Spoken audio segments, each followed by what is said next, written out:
long enough to know that the death of one loyal bee can shake more than the battlefield. It can shake marriages, alliances, bloodlines, and the fragile peace of a house already divided by love and duty.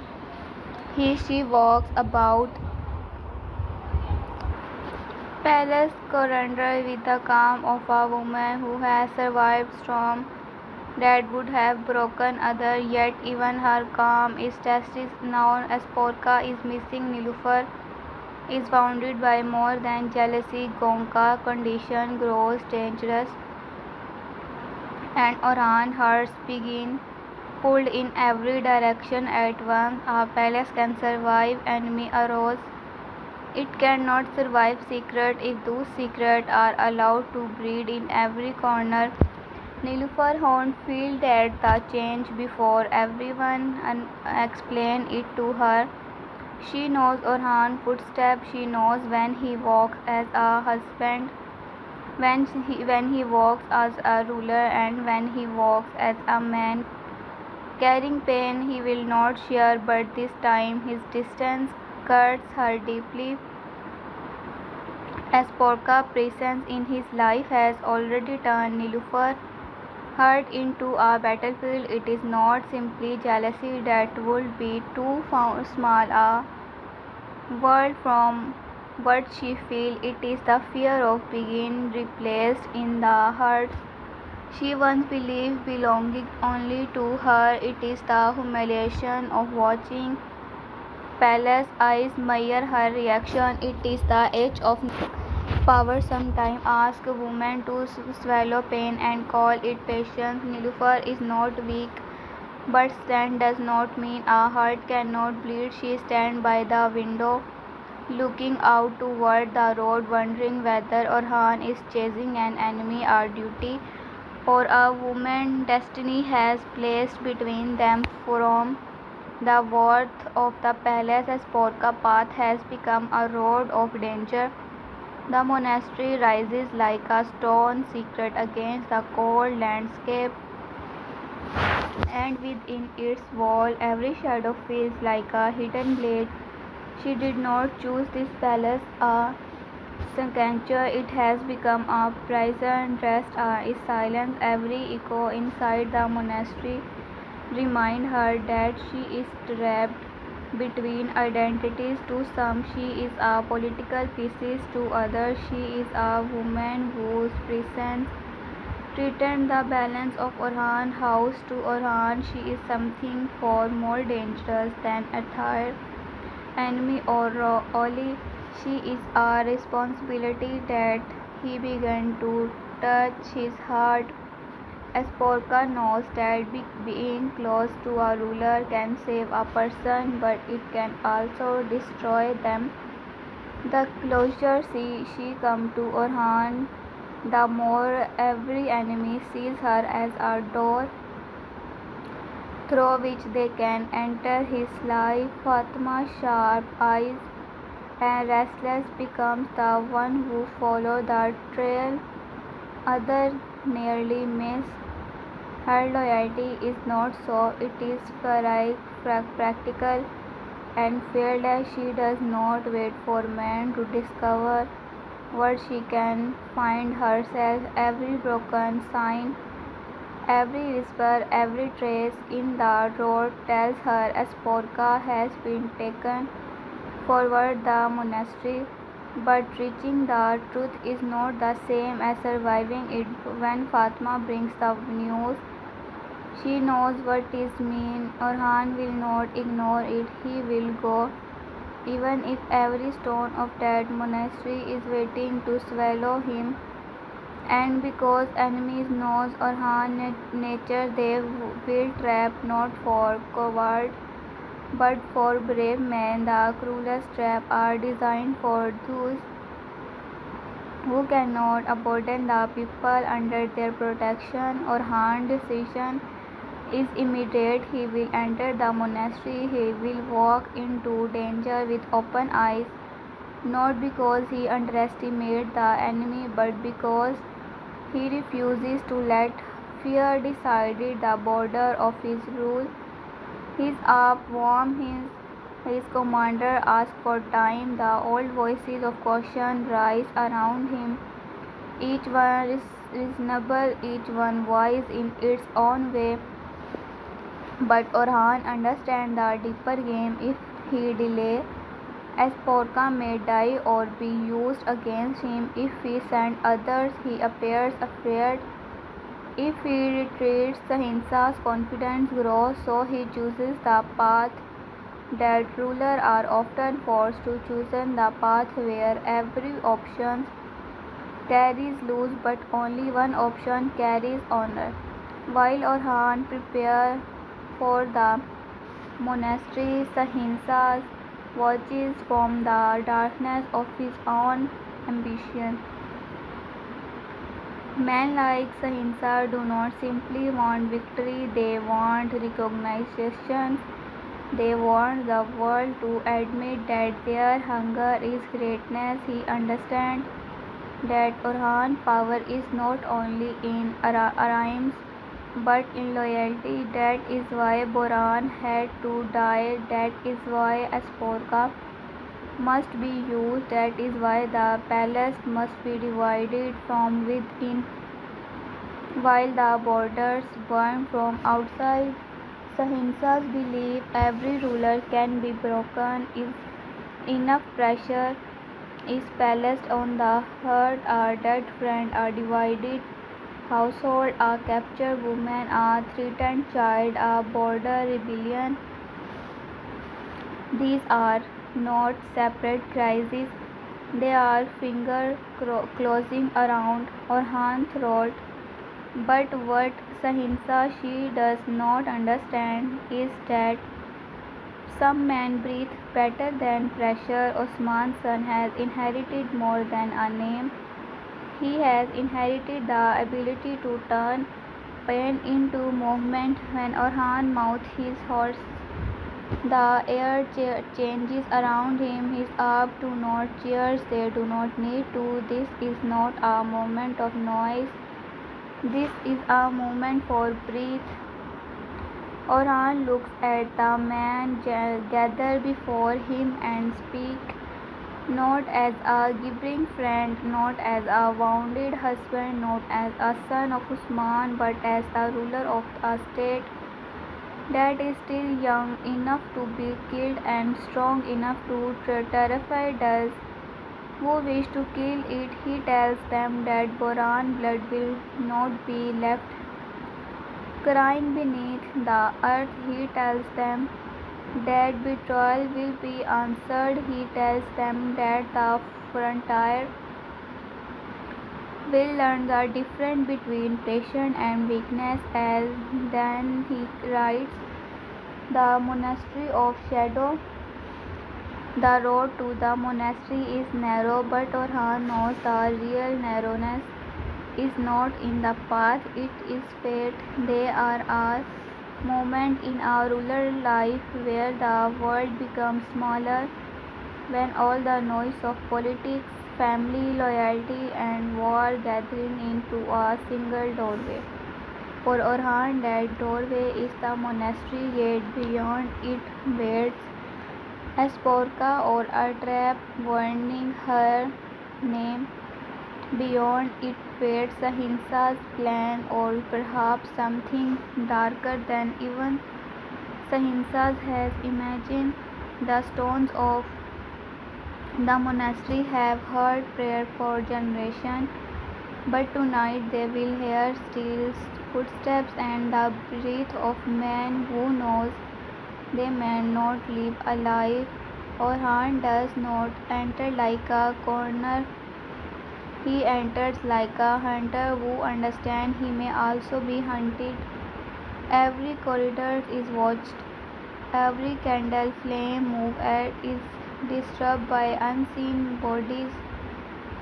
The nose who remain inside lower their eyes, but lower eyes can hide lies as easily as fear. Orhan has learned that danger is not always in the hand holding a sword. Sometimes it is in the hand pointing the wrong direction. Sometimes it is in whispered prayers spoken too loudly. Sometimes it is in the silence after a question. He moves carefully, reading and the air, reading the walls, reading the faces around him. The monastery is not simply a building, it is a maze built from faith, politics, and betrayal. Asporka here moment before she sees him for a moment. She thinks it may be another enemy coming to drag her deeper into the game, but when Oran appears, something inside her breaks and studies. At the same time, relief is dangerous. It can make a person forget that this refuse is often only the beginning of a new danger. She wants to speak, to ask why he came himself. He accuses him for risking too much, to thank him, to push him away, and to hold on to the only familiar power in that palace. But the first world between them are not soft. They cannot be soft. They much has happened. Too many eyes are watching. Too many hearts will suffer from whatever bond grows between them. Orhan tells her there is no time. Sporka tells him there was never time, not for truth, not for explanation, not for the life into which she wants thrown. Their exchange burned with the kind of tension that either of them is ready to name. He sees in her not a helpless woman but someone who has been forced again and again to survive room built by men. She sees him not the ruler everyone fear and follow, but the man who carries long lines like armor. That recognition frightening them both. A political marriage can be endured, a palace agreement can be managed, but the heart is a rebel. No throne can fully command. Outside, the trap begins to close. Ahimsa's men have not filled to the monastery with soldiers because obvious force would be too simple. Instead, they have created confusion, false exit, locked passages, men dressed as servants, a single hidden in the ringing of a bell. Orhan realized the design quickly. The enemy does not only want him dead, they want him disoriented, separated from his ops, forced to choose between Sporka's safety and his own escape. It is a clever trap because it attacked his nature. Orhan will never abandon someone under that protection. Therefore, the enemy believes they already knows that he will do. But the greatest mistake of arrogant men is that they confuse understanding a man's principle with predicting his mind. Orhan turned the monastery against the trap setter. He sent one up through a visible passage, knowing spies will follow. This breaks a lock not to escape but to make the enemy believe he has chosen that route. The order silence where the enemy expects movement and a movement where the enemy accepts fear. Sporka watches him in the half light and sees the difference between courage and command. Many men can charge with a sword. Few can think while grief too still fresh inside them. Few can turn a beneath maze into a board of strategy. Is that movement she understands will man followed Osman, and they are beginning to follow Orhan not as a prince but as a surrogate. Yet even the best plan cannot erase danger. A blade flashes from behind a pillar. Orhan moves before throw becomes bold. The fight is short, brutal, and close enough that Sporka feels the wind of the sword against the face. She does not scream. She has learned to not to give fear that victory. When another attacker succumbs, she does not wait to be defended. She grabs a fallen dagger and strikes with desperation, sharp into instinct. Orhan sees something like admiration crosses his face, but it disappears quickly beneath arrogancy. This is no palace for admiration, this is a palace for survival. As they push toward the lower passages and the monastery bell begins to ring, it is not a call to prayer, it is a signal. The sound rolls through the stone corridors like a death sentence.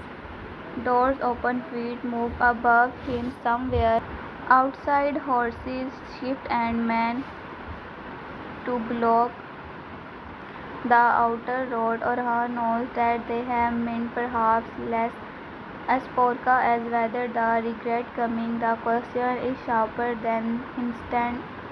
Orhan does not look at her when he answered. He says, a ruler who regrets protecting those under his roof is not a ruler, only a man sitting unconscious. As Porca falls silent because the answer is not romantic, yet it touches something deeper than romance. It means she is not merely a burden, it means he has chosen responsibility even when that responsibility wounds his own house.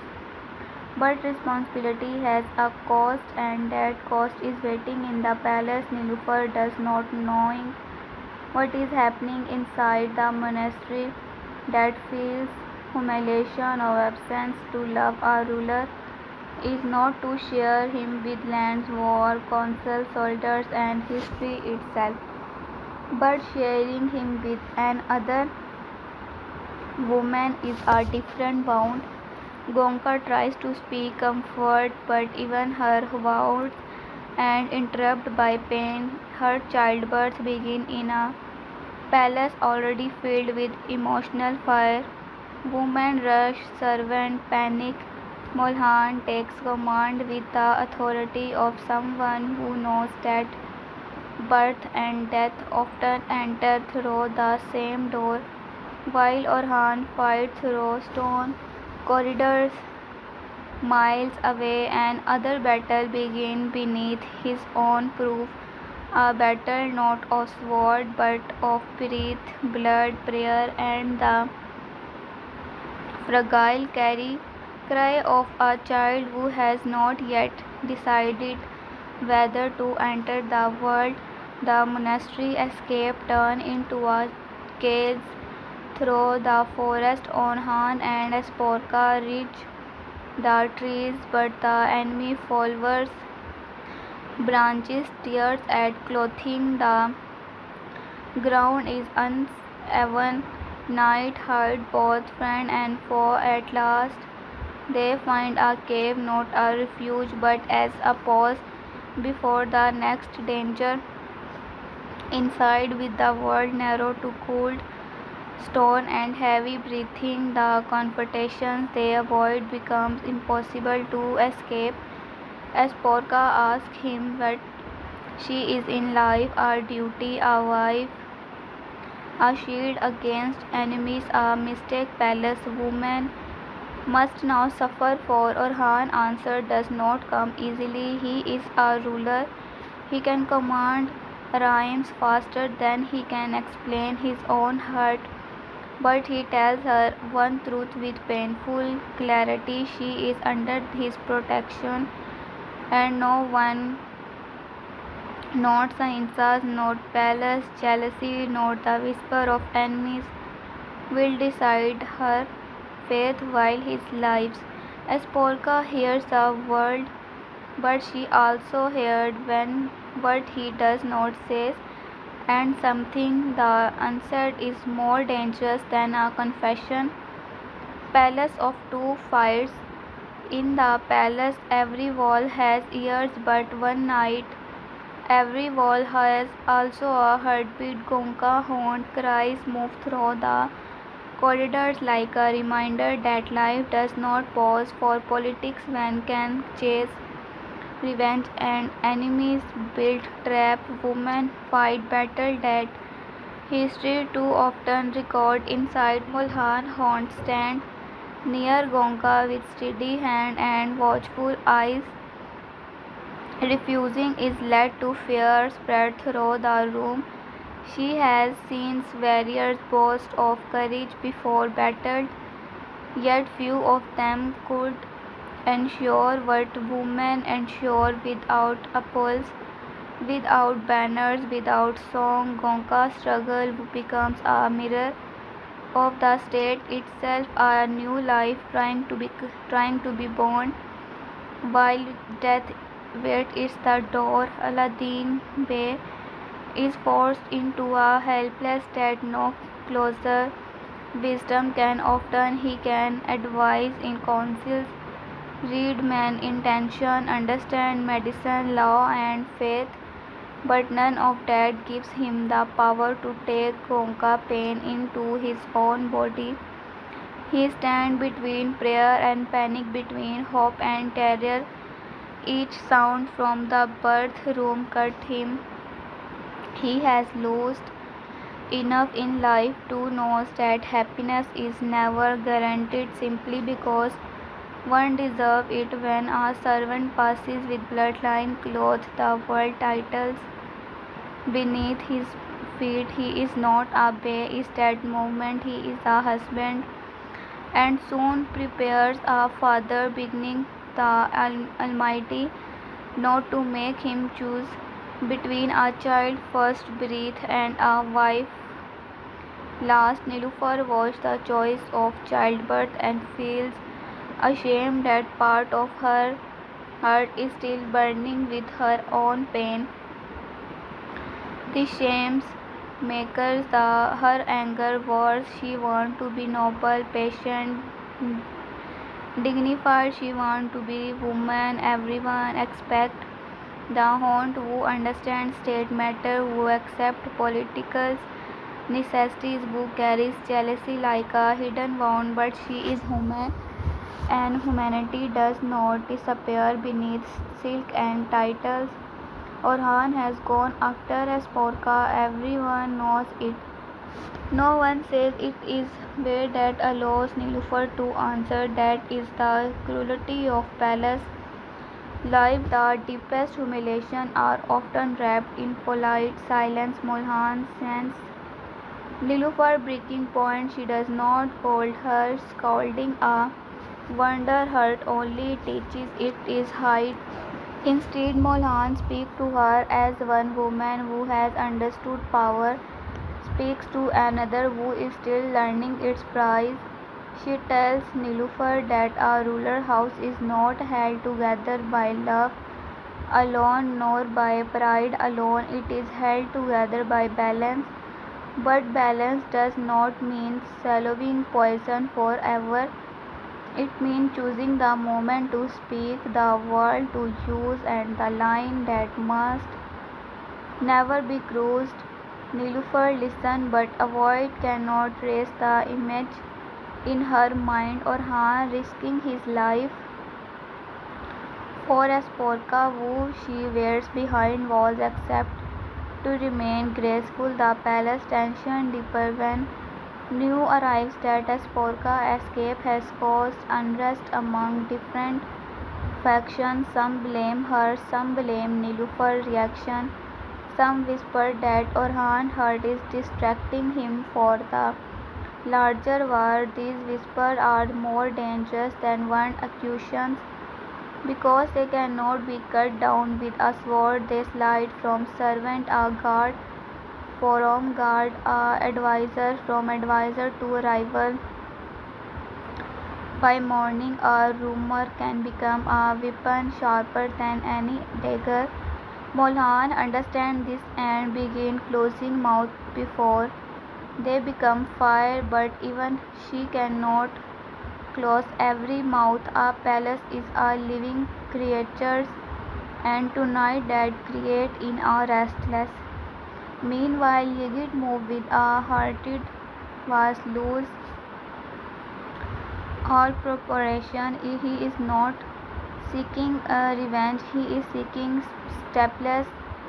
Men like him want pain to be witnessed. They want to their enemies not merely defeated but emotionally destroyed. Evron and Fatma become his target because they represent everything he despises: loyalty, courage, and the kind of bond that survives danger. He wants to burn more than bodies. He wants to bond confidence. He wants Orhan's circle to feel that no one near the Sultan is safe.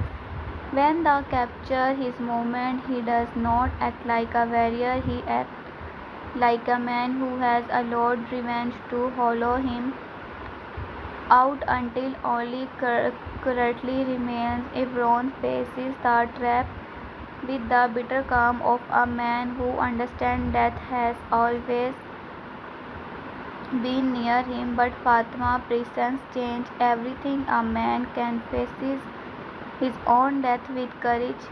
Watching someone he cares for suffer is a different test. Ygritte knows this. He exploited the fire, is prepared not only to kill but to break. Heartless flame rises and their fight. Fatma's fears become fury. She refuses to give Ygritte the satisfaction of helpless. She fights with whatever strength remains, shouting not as a victim but as a storm. In that moment, she becomes the voice of every woman in this story who has been treated as a tool in man war. She will not be used quietly. The news of Ygritte's cruelty reaches Orhan after the monastery escape and its land on top. Borhan, death like an other stone placed on a grave. There are ruler who collapse when every rises comes at once. Orhan does not collapse, but something in him becomes colder. The enemy has attacked his friend, his household, his border, his honor, and now his loyal people. Each act demands an answer, but Orhan knows that answering all pain but build range in exactly what Sahinsas want. A reckless ruler can be guided by his enemies. A patient ruler forces his enemies to reveal themselves. This is the struggle inside Orhan now. The man wants to strike immediately, but the Sultan must strike correctly. When Orhan returned to the palace with Esporca, the silence that greets them is heavier than accusations. Nilüfer sees them before anyone explains. This is no duty. Orhan clothed execution on Esporca's face, and something unspoken between them that Nilüfer recognized instantly because hers recognize threat before mind can name them. Esporca lowers her gaze not from guilt alone but from understanding. She knows this palace has paid a price of her rescue. She knows Nilüfer's pain is real, yet she also knows she did not write this fate. She has been carried by storm, others created and then blamed for the rain. Orhan wants to go first to the council, to the wounded, to the map room, to the places where action can protect him from emotion, but Nilüfer stopped with him. A look not is front of everyone, not with raised voice, not with a sense.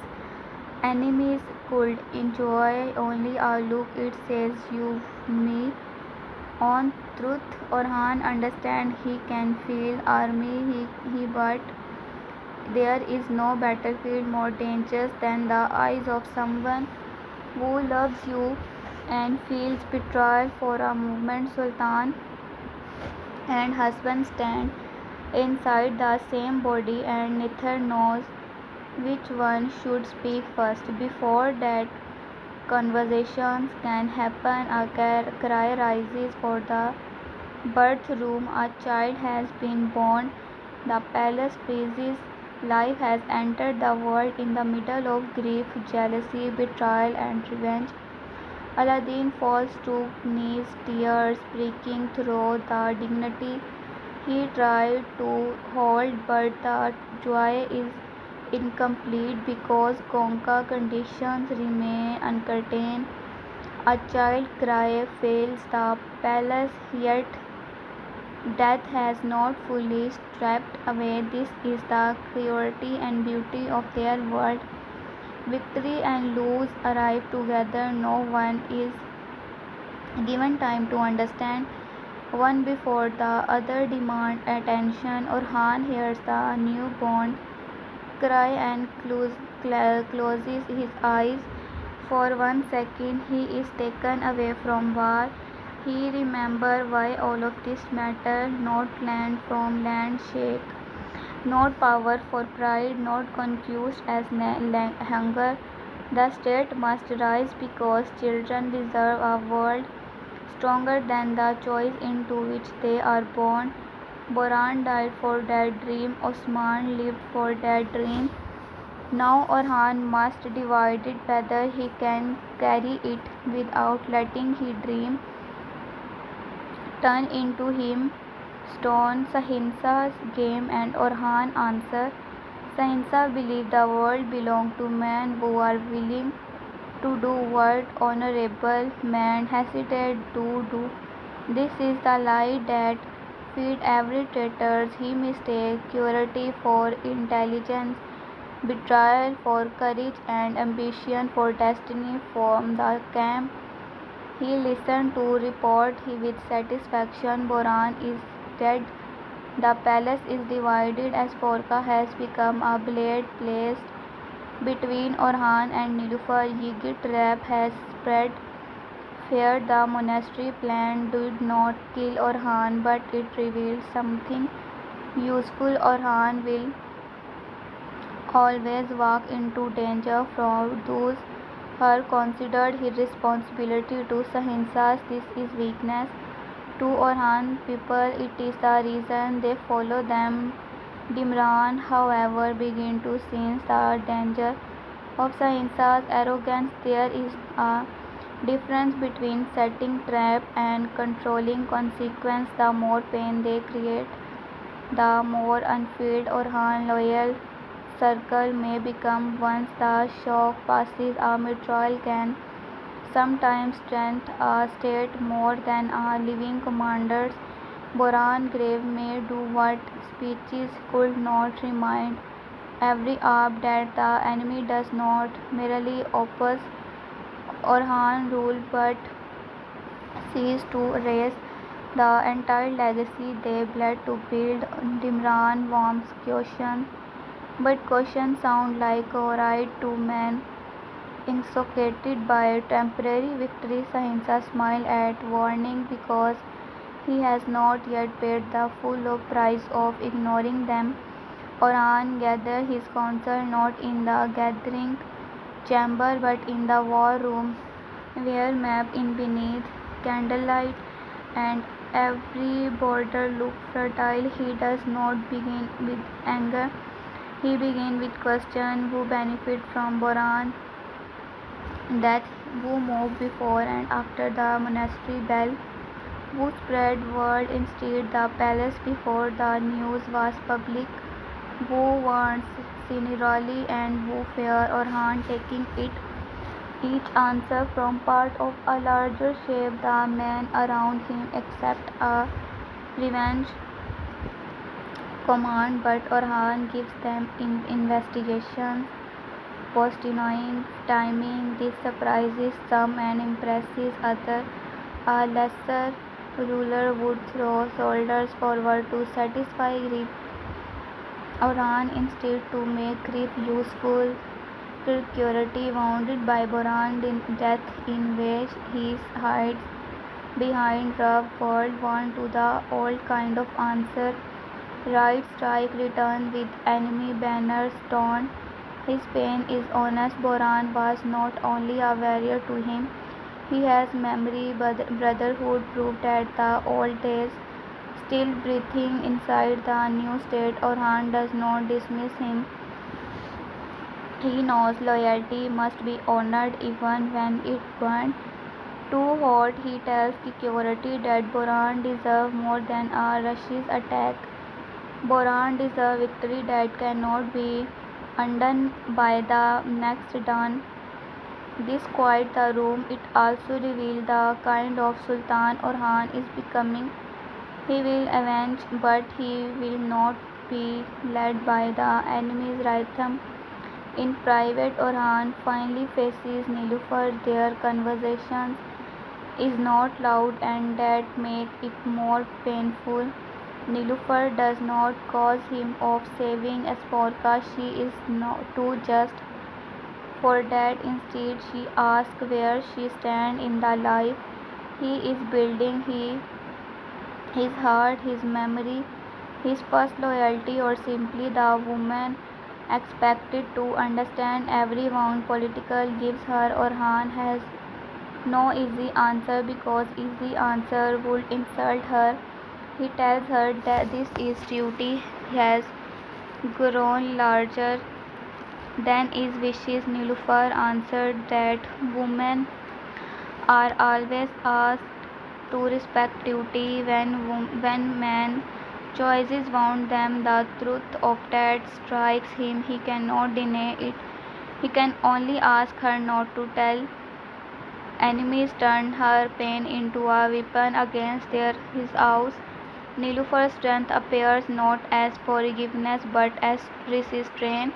She does not embrace him.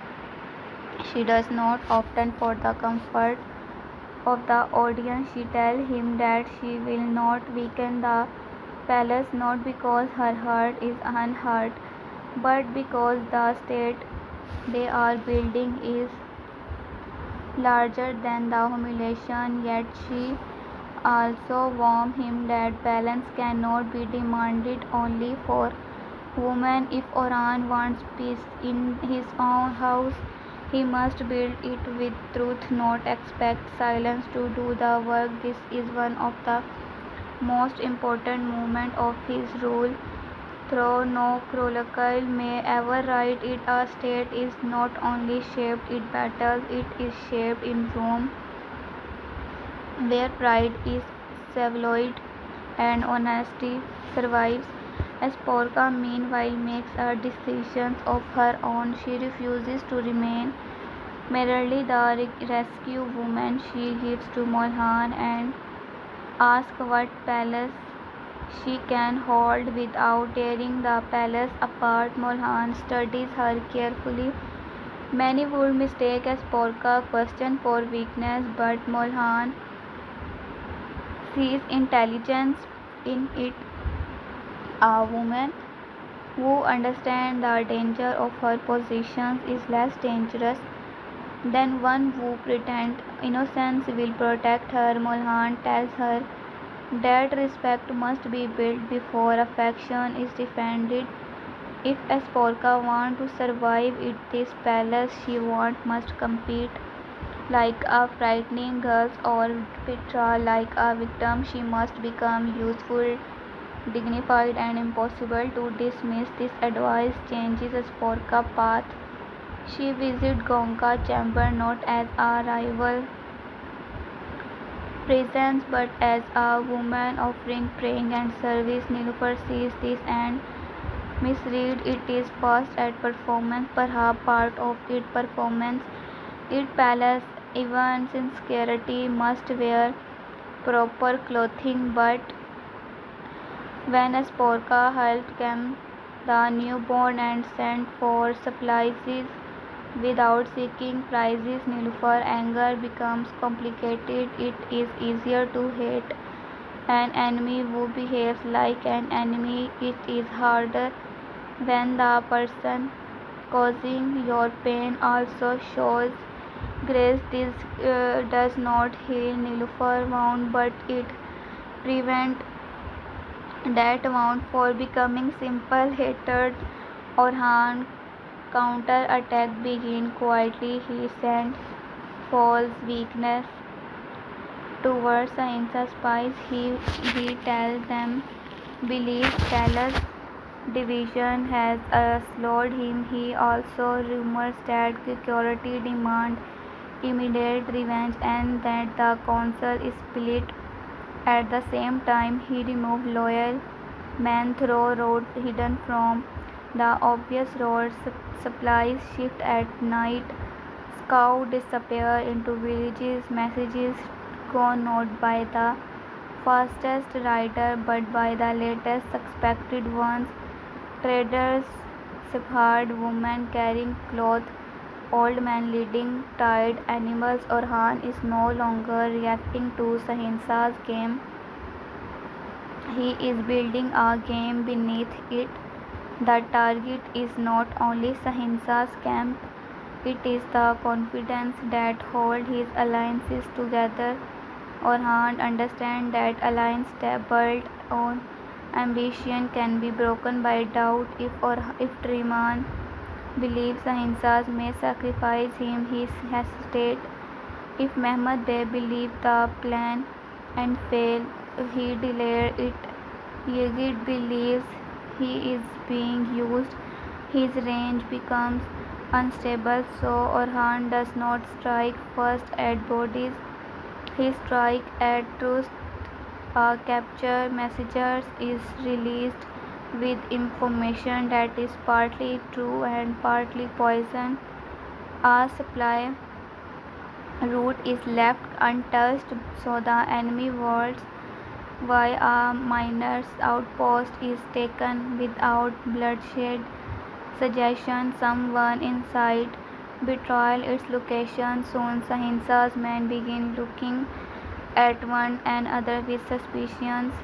Orhan has brought the battlefield into their mind before bringing sword to their gates, but every strategy carries risk. If Sahinsa discovers the deceptions too soon, he may answer with desperate violence. If the palace tension explodes before Orhan's plan is completed, internal weakness may become real. If Conquer dies, Aladdin's grief may fracture the family at the worst possible time. If Nilüfer and Sporka cannot hold dignity between them, enemies will not need to breach the walls.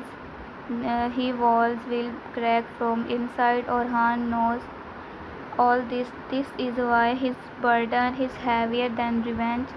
He is not only fighting for justice, he is fighting to keep every pieces of he is fighting to keep every pieces of his world from falling apart at the same time. By down the first part of this answer is ready. Orhan rides will not with the full army but with a chosen force. The banner remains hidden until the last moment. Security rides beside him, eyes red from grief, jaw tight with the effort of beyond strategy instead of range. Behind them and a scarf move with the silence of man who knows they are not merely going to battle, they are carrying Boran's name into the enemy's sleep. Orhan does not speak much on the road. He has already made his oath. Now the oath must become action. Fire against fire. The enemy camp wakes to confusion before it wakes to attack. This is Orhan's first victory. Horses break loses a storehouse burned, but on the one hiding grain he won holding spear weapon. Men rush toward the wrong side of the camp because Paul cries have been planted in the darkness. A watch over on sound twist, then stop. No one knows whether it was cut short by an arrow or be betrayal. Sansa's emerged furious, demanding clarity from a world Orhan has deliberately made unclear for the first time. The man who set traps feel the terror of being inside one. Security want to charge when he sees the camp is disorder, but Orhan holds him back for a few more breaths.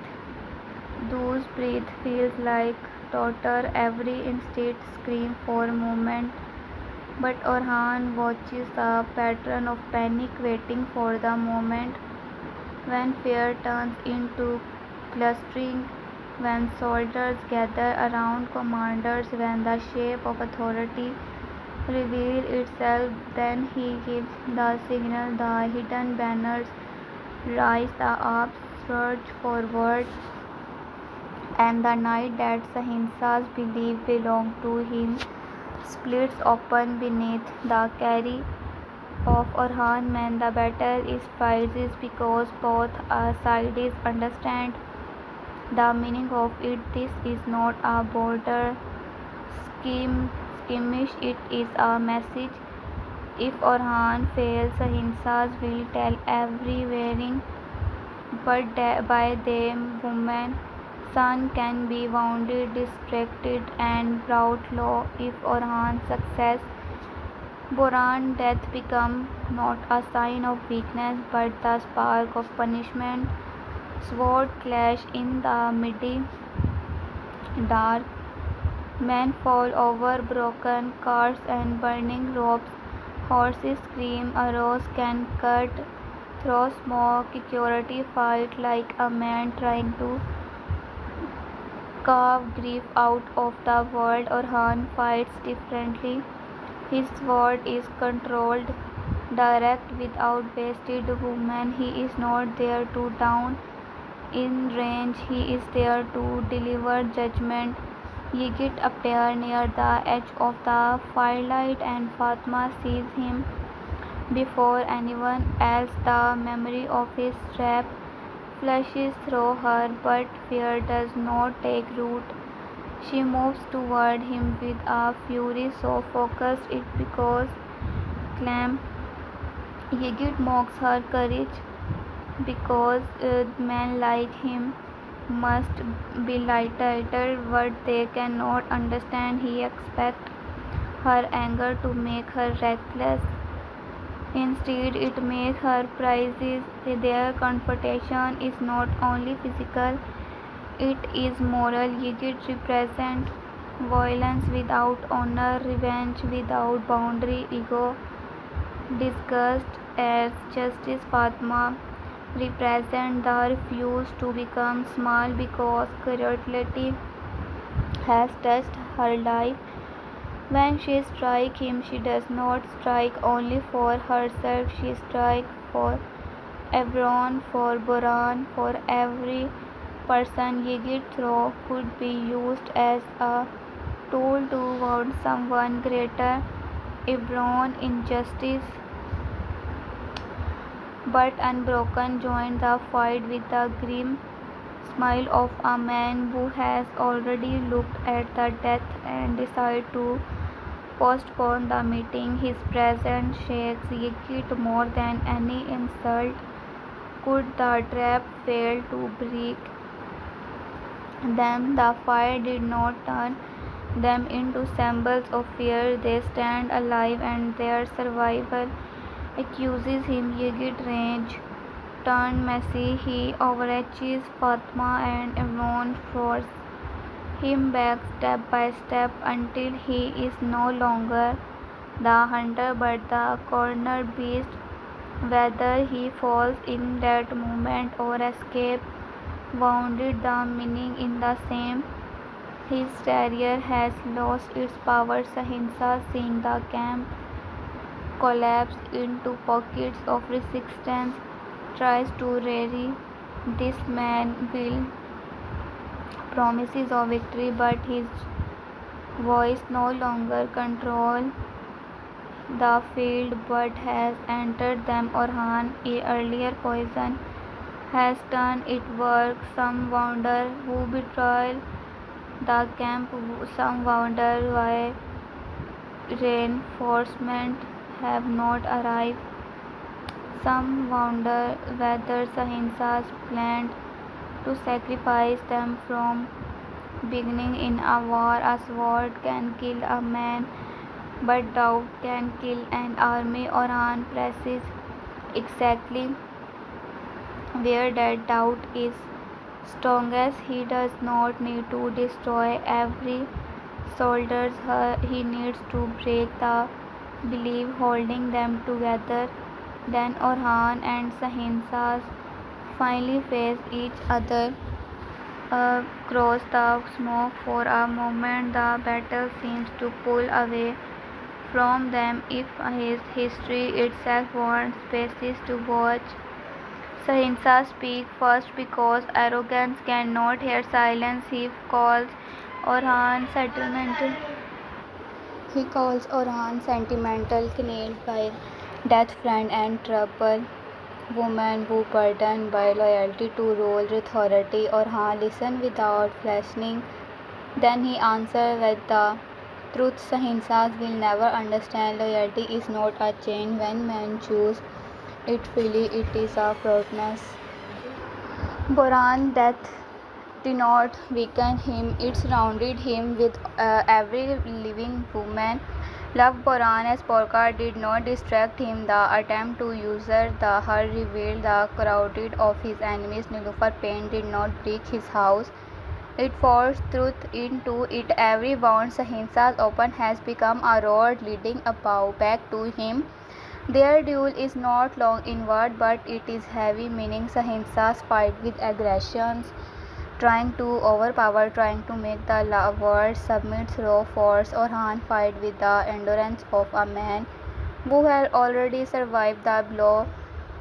Mean to destroy him, each strike carries the pain of Boran, each turn carries the discipline of Osman, teaching each priest carries the knowledge that killing an enemy is easy compared to ruling after the killing is done. Orhan could let rage take the sword from his hand and guide it. He refuses.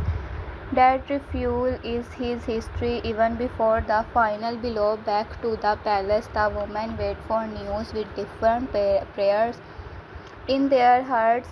Nilufar prays for Orhan's life and hates that love with leaves before anger. As Porka prays for his victory and fear what that prayer means. Molhan prays not only for one son, one husband, one battle built the entire fragile structure of their future. Gonka, pale but alive, holds her child and listens to distant rumors of war as if a newborn breathes. It tied to every hoofbeat outside.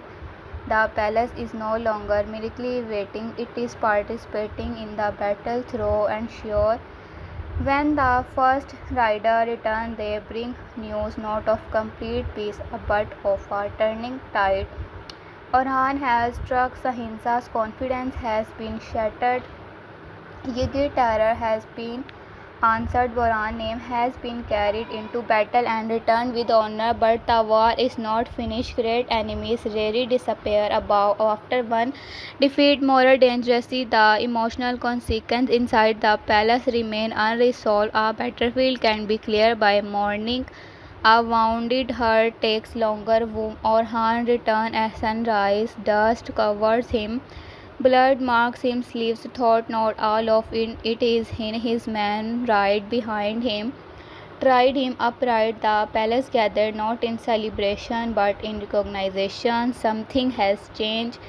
The young Sultan, who left under the weight of grief, has returned with the first shape of legend around him. Yet Orhan does not smile like a victorious man. He goes first to Boran grave. Therefore, before the soil, the knees, he no grand speech, no performance, only a quiet promise that the road begun and that every step forward which carries the name of those who will before the state could stand tall.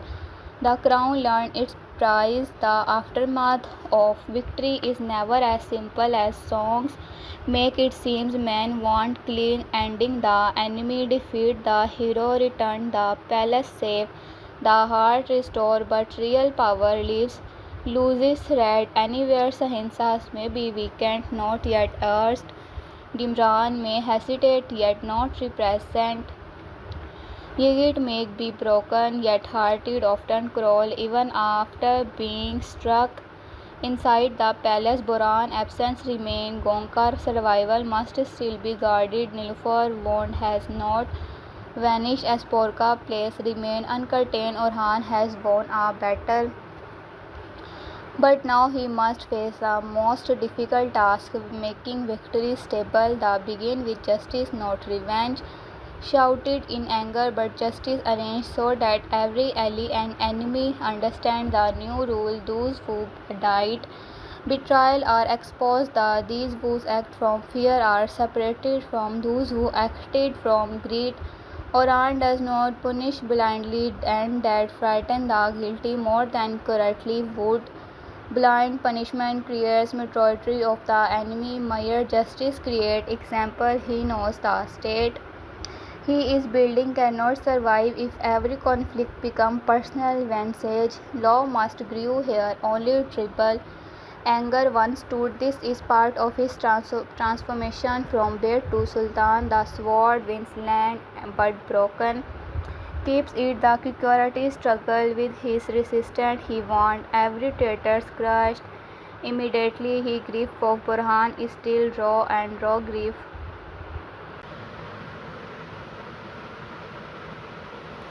His grief for Boran is still raw and raw grief sees passion and betrayal. Orhan speaks to him beside the training ground away from the council eras. He does not command him to forget. He tells him forgotten would dishonor Boran, but he reminds him that Boran did not live so that they could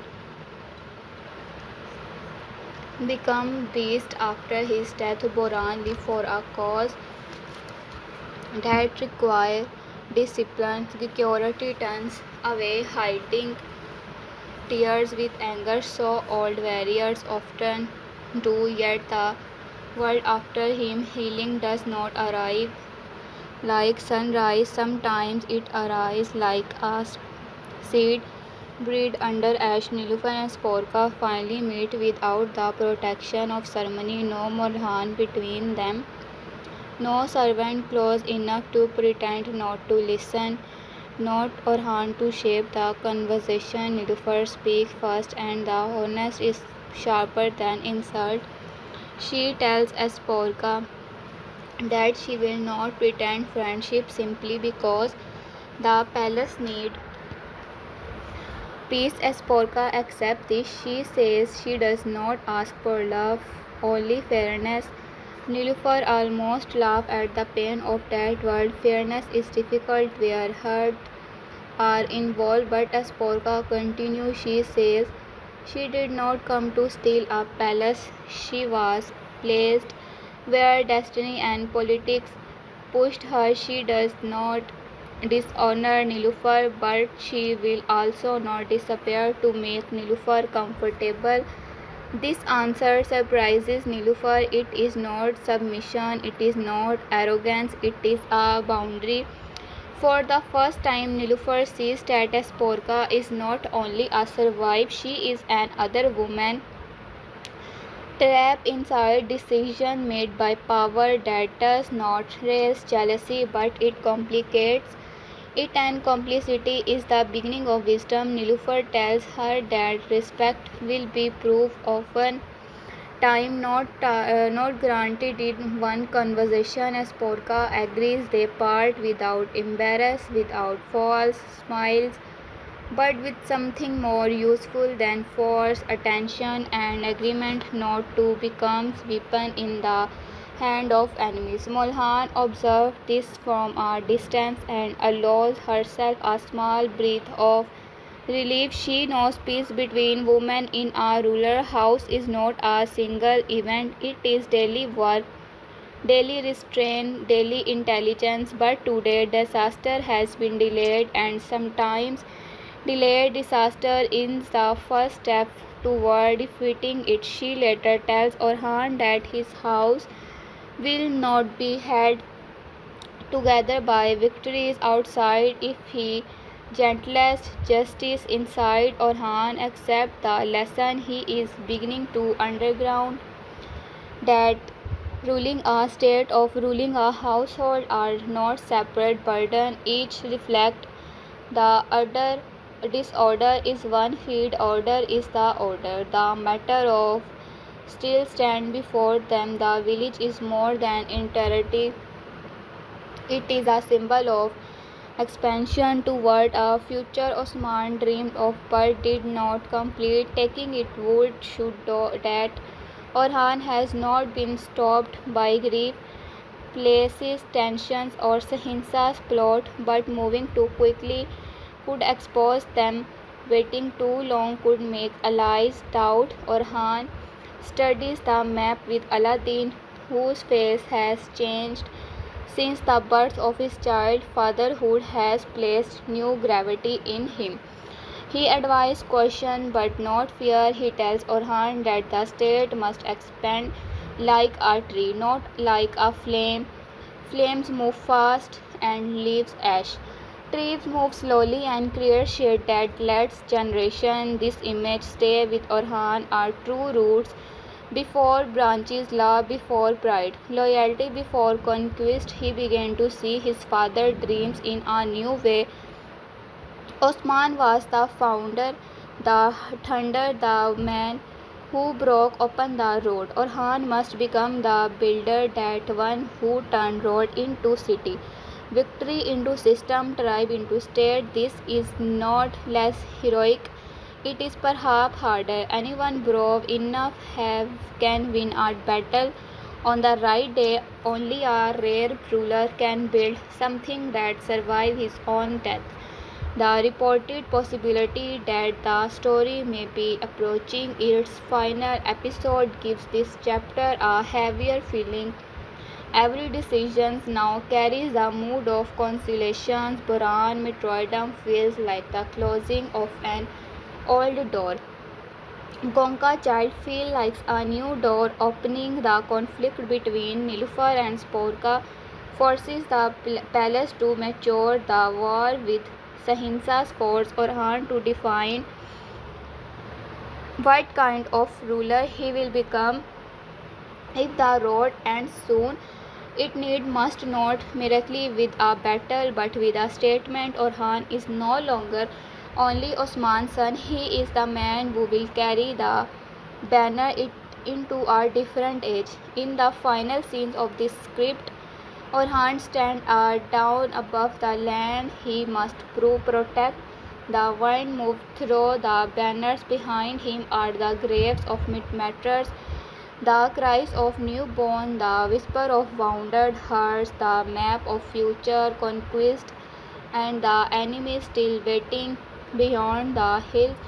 He places his hand on the hilt of his sword, but he does not draw it. Not yet. The sword is there, but so is patience, is so memory, so is loss, so is the burden of everyone who lives, that this young state can become something. But the road ahead, he says that a crowd is not worn on the head first, it is carried on the back, it behind the spine before its hands. softness of the heart, but is carried with justice if it can shelter generation not yet born. Boran gave his life for the other shelter. Osman planted its root, the Alps water it is blood. The women guard it with endurance, the children inherit it with birth, and Orhan, standing between all of them, finally understand the truth. His enemy never will. A state is not founded only by conquering land, it is founded by surviving the fire without becoming first itself. The night Boran blood spoke. The night did not fall over the fortiner like ordinary darkness. It came down like a punishment, heavy and cold, pressing against the tent, the watchfire, the horses, and the hearts of men who had forgotten how to breathe after hearing the news. Boran Bey was gone, the warrior who had carried loyalty like a second sword, the man who had stood beside Osman's dream and Orhan's strife. Her walk into martyrdom, his death was not only the death of one up. It is the tearing of an old banner, the silence of a familiar voice, the breaking of a shield that many had believed would always remain between them and despair. Around the camp, men moved slowly as if ground itself had become scared. No one laughed, no one spoke loudly. Even the horses seemed to understand that a great soul had returned to the soil. Orhan stood apart from the others, but not because he wished to be alone.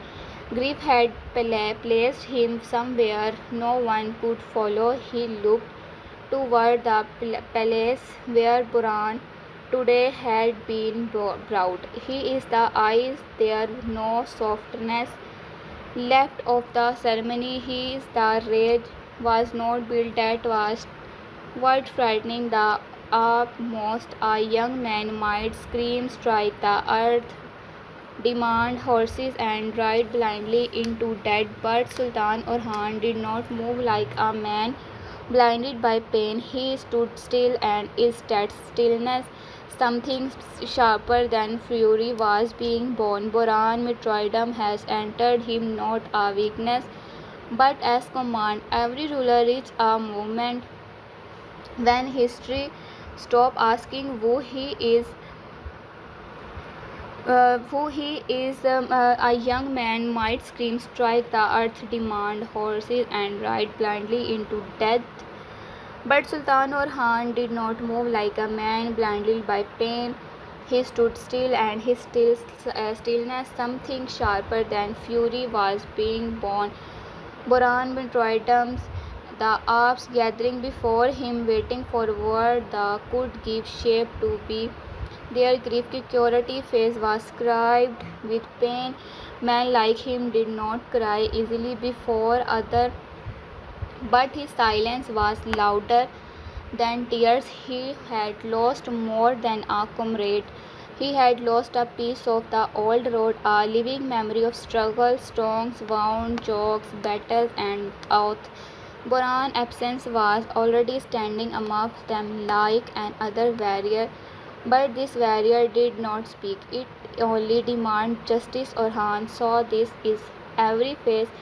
He saw energy, confusion, hunger for revenge, and beneath all of it, fear that the enemy had wounded something holy. When Orhan finally spoke, his voice did not rise. It is not need to. He told them that Buran's death would not be carried like a private sorrow, it would be carried like a banner. He told them Sahinsas, and every hand that held him would learn the difference between killing a man and defeating cause. He reminded them that enemies always make the same mistake, but they think grave is an ending. But for men who live by faith, loyalty, and youth, the grave can become the beginning of a storm. Boran had fallen, but the dream he served had not fallen. The state had not fallen. Osman Road had not vanished. If anything, the road had become clearer. Because blood was has a way of washing away hesitation inside the palace, the same grief moved differently. War grief among men becomes still. Palace grief becomes silent suspicion and scareful glance. Mulhan Hunt understood that before any yarn said it. She lived had long enough to know that one death could shake a thousand hidden balance. Boran Mitroidum would push Orhan toward revenge. Orhan revenge would expose the palace. Sporka danger would pull Orhan into another fire. Nilufar wounded her would become difficult to contain. Gonka condition would test the family. Aladdin would to be born between wisdom and personal fear. The palace was not a peaceful place protected from war. It was another battlefield, and no this battlefield world could wound as deeply as arrow.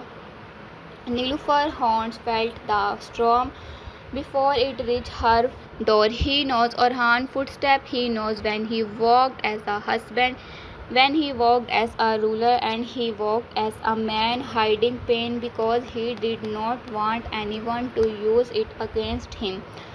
But now his footstep carries another distance. Boran death had taken part of him into the world of revenge, while Asporka's name had already become a shadow over Nilufar hearts. It was not simple jealousy.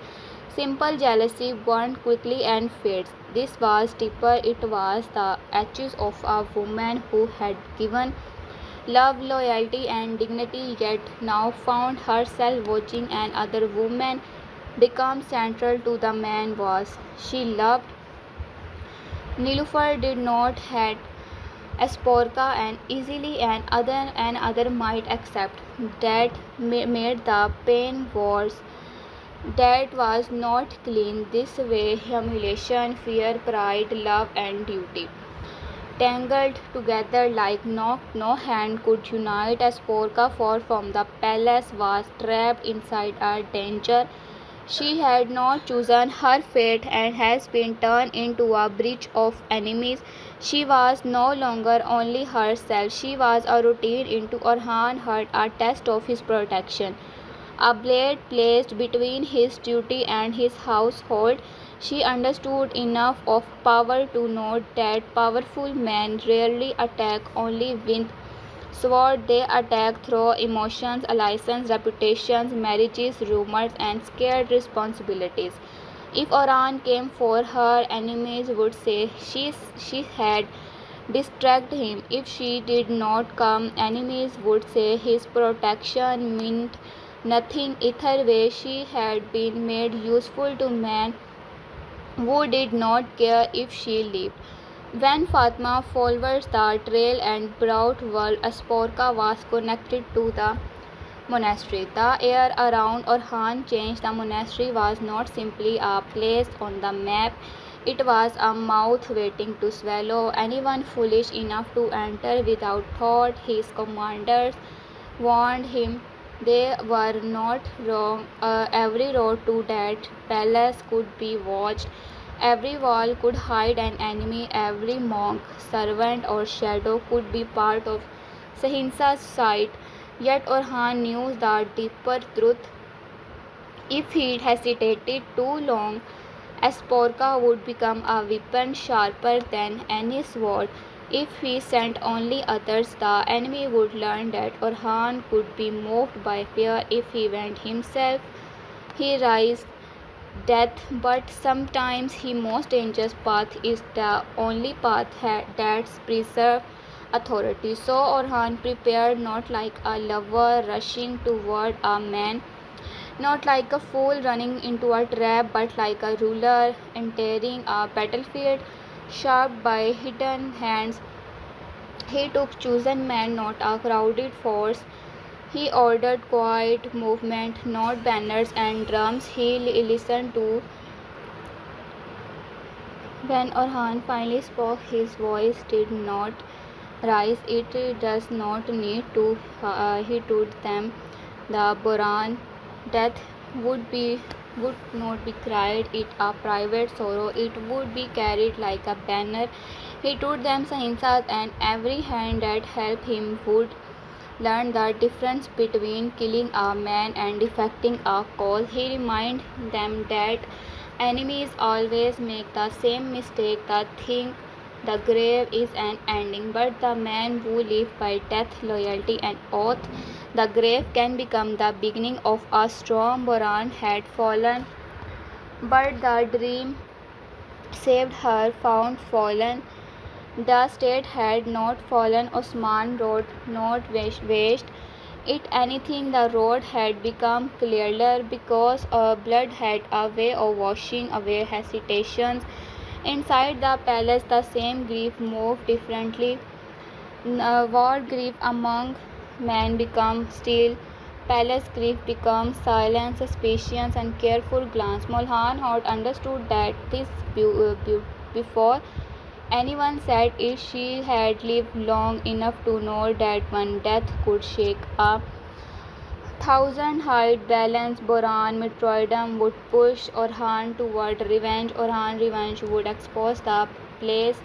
Asporka danger who pulled Orhan into another file. Nilufar wounded her would become difficult to contain. Gonka condition would test the family. Aladdin would be torn different wisdom and personal fear. The palace was not a peaceful place protected from him. It was another battlefield, and on this battlefield words could wound as deeply as narrow. Nilufar Horn fell into storm before it reached her door. She knows Orhan's footsteps. She knows her when he walked as a husband, when he walked as a ruler, and when he walked as a man, hiding pain because he did not want anyone to use it against him. But now his footsteps carried another distance. Boran that had taken part of him into the world of revenge, while Asporka named had already become a shadow over Nilufar hearts. It was not simple jealousy.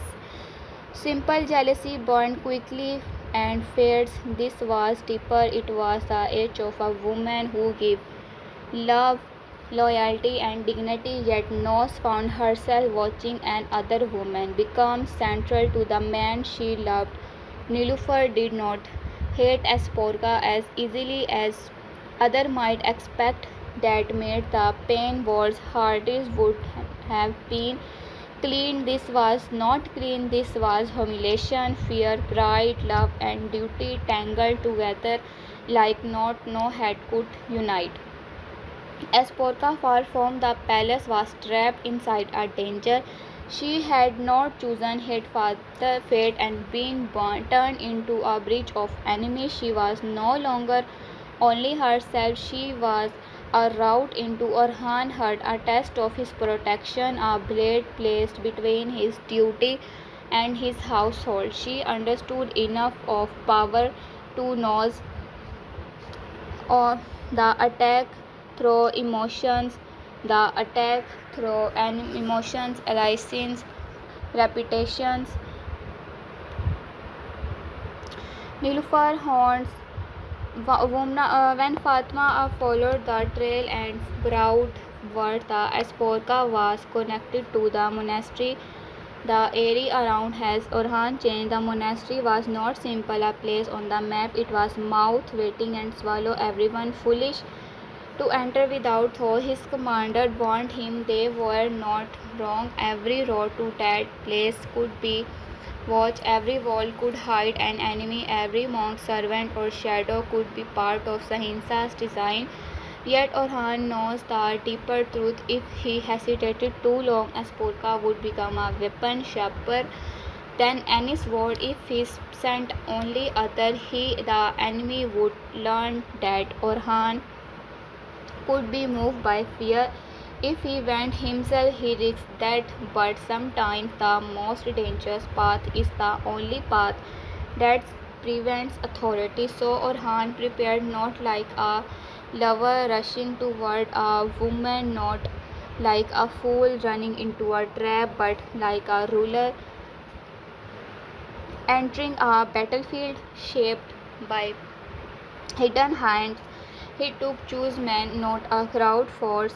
The order quiet movement, not banners and drums. He listened to the smallest detail Fatma has noticed because victory often hide into the observation of those other underestimate.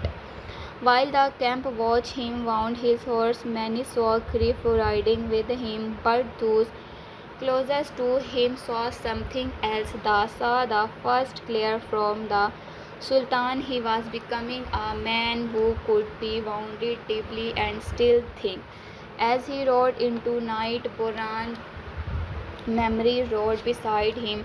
Orhan remembered the old warrior's laughter, his loyalty. He was the could turn fear into courage simply but standing in the right place. The remember how Boran he believed it Osman dreams when it was still fragile, when the state was less a reality than a prayer shaped into action. The memory did not weaken Orhan.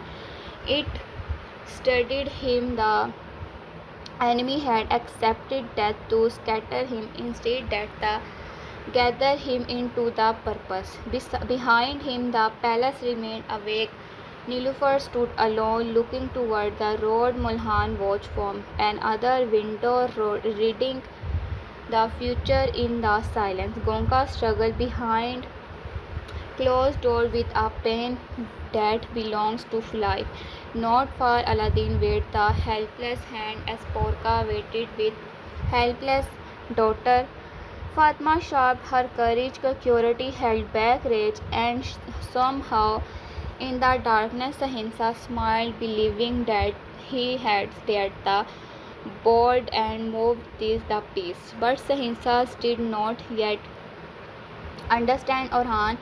He understood ambition, he understood betrayal, he understood how to exploit grief, but he did not understand inherited dreams. He did not understand a loyalty that survived death. He did not understand that some rulers are not made in moment of celebration, but in the hour when the world takes from them and wait to see whether the collapse. The night Orhan did not collapse.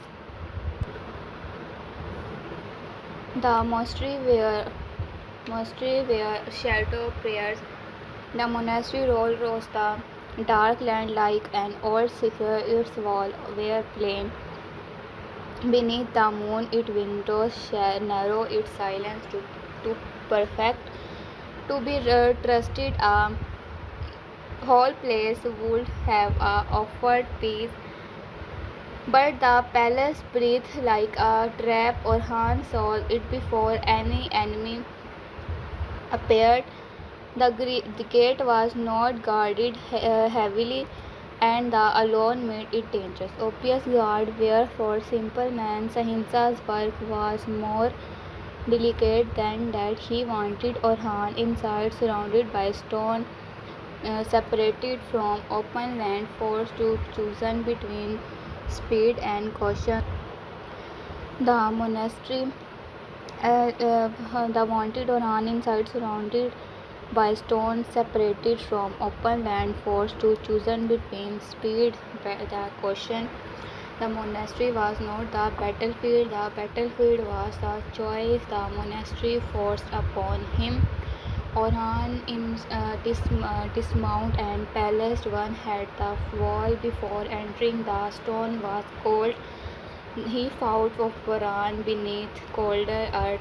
Then he stepped inside, his arms folded, but not closely enough to be trapped his own stroke. He had already divided their movement, sending some to watch to router routine, other to circle the lower power, and only a few entered with him. He did not trust the silence, he did not trust the candle, he did not trust the smoke, whose eyes lower too quickly. Fear can lower a man's eyes but can also kill. Orhan has learned that ruler must read only not word but breathe, fingers, pose, and the direction of the glance. Instead, the monstrous Porca heard moment before saw him She had spent in a hall in fear that every sound had grown teeth. A door height become a threat, a footstep become a sentence, the flicker of candlelight against the wall became an enemy shadow when Orhan spread her heart moved toward reveal but he mind stood it reveal was dangerous it became too early she too stood still her face pale but proud Orhan looked at the only long enough to confirm she was alive he could not afford tenders in the first moment. Tenders inside a trap become. She stood Orhan looked at her only long enough to confirm she was alive. He does not afford tenders in the first moment. Tenders inside a trap becomes delay and delay becomes death. There would were quick he asked how man she had been. She stood him. She did not know, but now the voices changed often. He listened carefully. Bells mean signal, water meant all tunnels, stone buildings beneath always had forgotten wind beneath them. Build of storage escape as burial. The enemy might know some of that them, but perhaps not all. Orhan's mind moved through possibilities faster than fear could follow. Then the bell rang. Its sound crashed through the monastery like iron striking the sky. It was not a call to prayer, it was a command. Doors opened somewhere above them. Feet moved in the outer corridors. A monk dropped the candle he had been holding, and the flame died on the floor. Orhan did not curse. He did not rush. He turned to one up and gave a signal with two fingers. The arm moved toward the visible passages. This clarity loud enough to be heard, and other moved the opposite way, silent as a blade. As Porka watched this and understood something important, Orhan was not escaping the trap, he was changing its shape. The first attack came from behind a wooden screen. A man lurked with a dagger close. Orhan caught the first dribble the blade and dropped the attacker into wall. It happened so quickly the man barely cried out and other rushed from the side, but one of Orhan's arms met him. Half filled steel flashed into candlelight. The monastery silence broke completely. What had been hidden became alive. Men emerged for a cloak. Servants became soldiers. Prayers became signals, and the holy building revealed. The violence has been forced to carry. A Sporka did not remain frozen when a wounded attacker dropped a short knife. She took it. Her hand trembled, but her grief held. Orhan saw it and gave on her bare nude. That nude gave her more strength than a speech would have said. He did not see it as an ornament to be carried, nor as a helpless burden to slow him. He saw that she had chosen to survive in a world where someone were too often turned into symbols by men that mattered. They moved through narrow corridors, but the enemy had accepted that roads.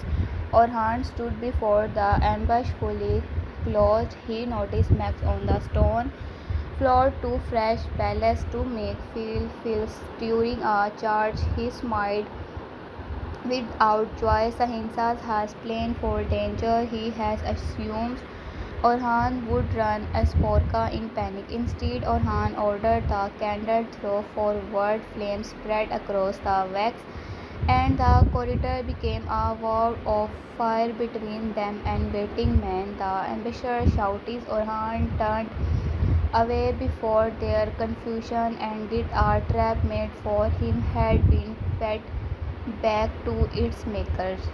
They descended toward the lower passages. The air grew damp. Somewhere beneath the monastery, water moved like a whisper. As Porca stumbled once and Orhan caught her arm. For a battlefield beneath moved. The touch was not romantic, it was urgent, practical, necessary, yet both felt the danger of it. No danger for enemies, a different danger, the kind that begins when two people survive the same darkness and see each without the mask of palace life. Orhan released the quickly, but the movement stayed at the lower gate. They found it bent from outside. That means the enemy knew the passage or had justice. Is Orhan ordered silence. He placed his urn near the wood and listened. Men waited beyond, but not many. Too much confidence. They believed the gate would hold long enough for the upper attacker to close in. Orhan took a small pause for him, bent pause it to an up and whisper instruction. Moment later, small began rising under the door for the other side, not thick enough to kill, but enough to frighten those waiting in the dark. When men fear fire behind them and enemies before them, they moved without discipline. The bar lifted. Orhan struck first. The escape into the forest was not clean. Nothing real ever is. They are through street, wet earth and slow branches. The stored skin and cloth arose hissed past them. One arms fell, but no against another turned back too slow. The purple Sporka breath burned in her chest, but she refused to ask them to stop. She knows every pose taken of her would become danger for other. Orhan noticed this too. Her strength was no loud, but it was real. At the ridge or rocked hollow where the purpose lost the direct path, Orhan ordered the men to circle outward and watch the fleet. For the first time since entered the monastery, he has as Porca stood with a little space between life and death. The moonlight touched her face, showing expression, fear, and something like anger. She asked him why he came himself. He answered that a ruler who sent others into danger for a promise he made with his own mouth soon becomes a man whose promises wait nothing. As Porca looked at him moment, then she asked when she was in his life. The question was quiet, but it carried the place inside it. Nilufer pain was there. Mulhan wearing were there. The marriage was there. The whisper was there. Orhan did not answer quickly because every answer was dangerous. It his call, her duty. He would insert the bond, fate, the force between them. If he called her something more, he would want a heart waiting for this behind palace walls. So he told the only truth he could stand up on. No enemy would decide her fate.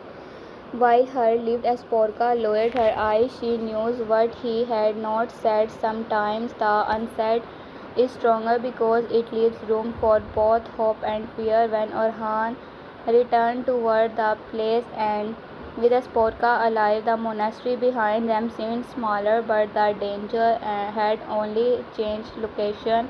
Outside the trap, he falls inside the palace, and other trap waited, made not of bell and blame, out of love, pride, and wounded dignity. The palace that burned without flame, the palace did not sleep that night. It breathed, it broken, writhing like a living thing, wounded at different places at once. It once room. Gonka Horn found the pain of childbirth in another. Nilufar thought the pain of hurt in the corridor. Servant carried water, cloth whisper and fear. Mulhan moved between chambers like the only person who still understood the entire shape of the crease. She knew that me outside might speak of war, its war decided anything. But dynasties were also decided in Rome, where women ensure waited justice and choose whether to preserve a house or let bitterness break it from within. Gonka rise, rose and fall, each one cutting Aladdin where no blade could reach. He waited outside, his hand clasped so tightly his uncle, widening knowledge, had always been his refuge. He trusted. Orhan listened. The calm wondered. Sahinsa would have than Orhan answered. He was loyalty is no chain when is chosen by free hearts. Death did not weaken him. If he every loyal man a reason to stand closer. Nilufar pain did not break him. House his false truth into his Sporka rescue did not distract him. It revealed the crowds of those who use women as trap. Gonka child Orhan drug and said Sahinsa's mistake was simple as thought. Love made man easy to defeat. When it truth it gives them something worth surviving for. Their sword met with the sound of iron. Judgment. Sahinsa's attacked first, fast and furious. His strikes were powerful, but power without discipline leaks away. Orhan gave ground when needed, turned the blade when possible, and waited for the rhythm beneath the rage. He did not fight as a man who had already accepted his burden. He made dangerous pride, six witness, duty seekers, results around them. The battle titled Orhan Men looked the single post security broke through the center line. Dimran's men hesitated after conflicting orders. Yigit was forced backward by Fatma and Evron. Smoke thickened. Horse ran loses. Sahinsa's confidence began to crack, not because he feared death, but because he feared begin. Sees as less than inevitable. Ambitious men can survive wound, they struggle to survive humiliation. Orhan struck Sahinsa's blade aside, that forced him to one knee, but he did not kill him in this instant.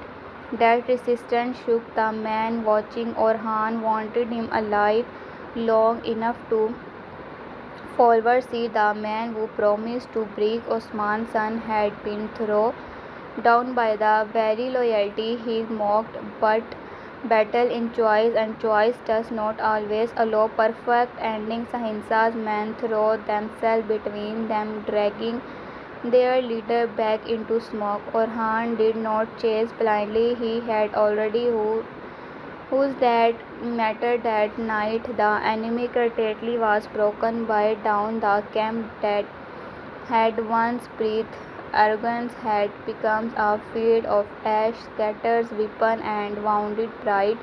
Orhan ordered discipline, no harm to the harmless, no theft, no currently to personal, no burning beyond the tactical need. The ops listening because they understood the difference. They had not come as bandit, they had come as the hand of justice. Boran named would not be stained by dishonor. Security stood among the anxious, breathing hard. The victory did not heal him. Nothing could not that so quickly. He had imagined revenge would close something inside him, but grief remained. It had only changed from. Orhan came beside him and said nothing for a while. Then security whispered, then Boran should have seen this. Orhan answered that perhaps he had. The old warrior body was under earth, but his loyalty had returned with every man there. Security looked away, and this time he did not hide the tears that fell Fatma and Evian returned with burnt smoke on the other cloth and life still burning in their eyes. Orhan looked at Fatma with respect that needed no decoration. She had not merely survived Yigit's security, she had refused to let it define her in a world where enemies tried to turn women into messages. She had written her own answer in steel. Evian, despite his injured smile, the quiet bright, their bond had passed through fire, and fire had failed to consume it. And the sun rose. Orhan turned back toward the palace. Victory rode with him, but so did unfinished burden. Sahinsa's were not destroyed. Imran's loyalty remained uncurtained. Yigit hearted might yet crawl from the ashes. The palace wound still needed tender. Nilufar's trust could not be distorted by battle. Sporka Palace remained delegate. Gonka life still remained strength. Boran will stone gone.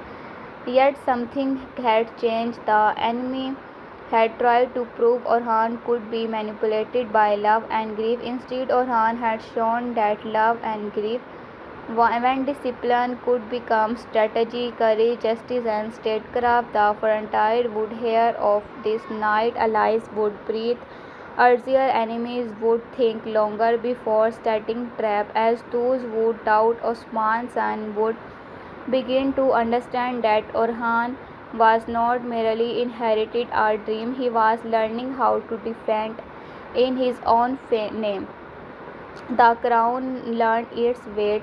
Orhan did not enter the palace like a man seeking applause.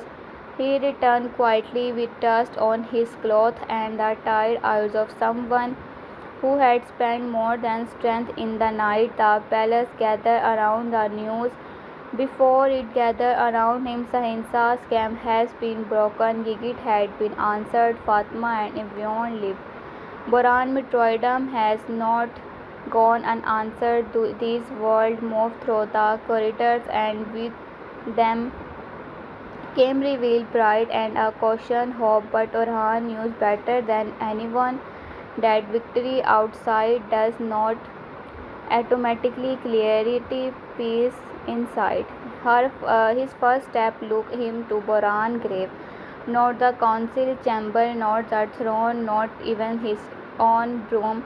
The grave, the awe followed at a distance. Understanding, Boran stood before the earth where Boran rested and allowed silence to speak first. He thought of all the men who had carried the dream or to the point, men whose names might one day be reduced be to line in stories. Their blood had purchased every step of the road. He promised Boran that justice had begun, not ended. He promised that the state would not become a beast in the name of revenge. He promised that every law, every concept, every protected child would carry the memory of those who had fallen before the walls were secure.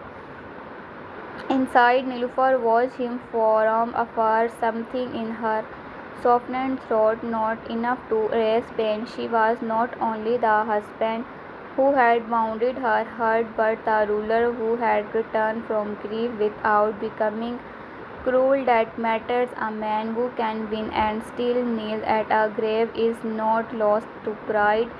Yet love cannot be repaired by admiration alone. When Orhan came to her later, she did not run into his arms like a simple story would demand. She stood with dignity, and he respected her enough not to ask for easy forgiveness. He took her battle and been wounded, she said, unheard. She told her Fatma and Evian survived. She thanked Allah. Different passing. He looked towards Sahinsa's shadow, toward Rose. Usman had emerged, had rode. Even Usman had not yet seen. Then the spot quietly, almost if speaking to Boran, to his father's memory and the unborn generation at once. He said a state is not born when a man claimed land, it was born when people trust his justice after he has suffered. It is born when revenge does not become cruelty. It is born when become inside the palace refuse to become weapon for enemies. It is born when children cry safely beneath banners. Men die to raise. It is born when the rulers survive fire without becoming fire. And with that oath in his heart, Farhan turned back toward the place not as a prince trying to prove himself but as Sultan beginning to understand the full of piece of history, the map of Sinirali. The morning after Farhan oath did not bring peace. It brings clarity, and clarity is sometimes heavier than grief. The palace had survived the first wave of danger, but survive was not victory. Ahimsa had been bounded it pride, not removed from the board. Yet security has been answered, but men like him do not disappear simply because their character has been challenged. The Himra has begun to doubt, but doubt is not loyalty. Nilufar had not broken the palace,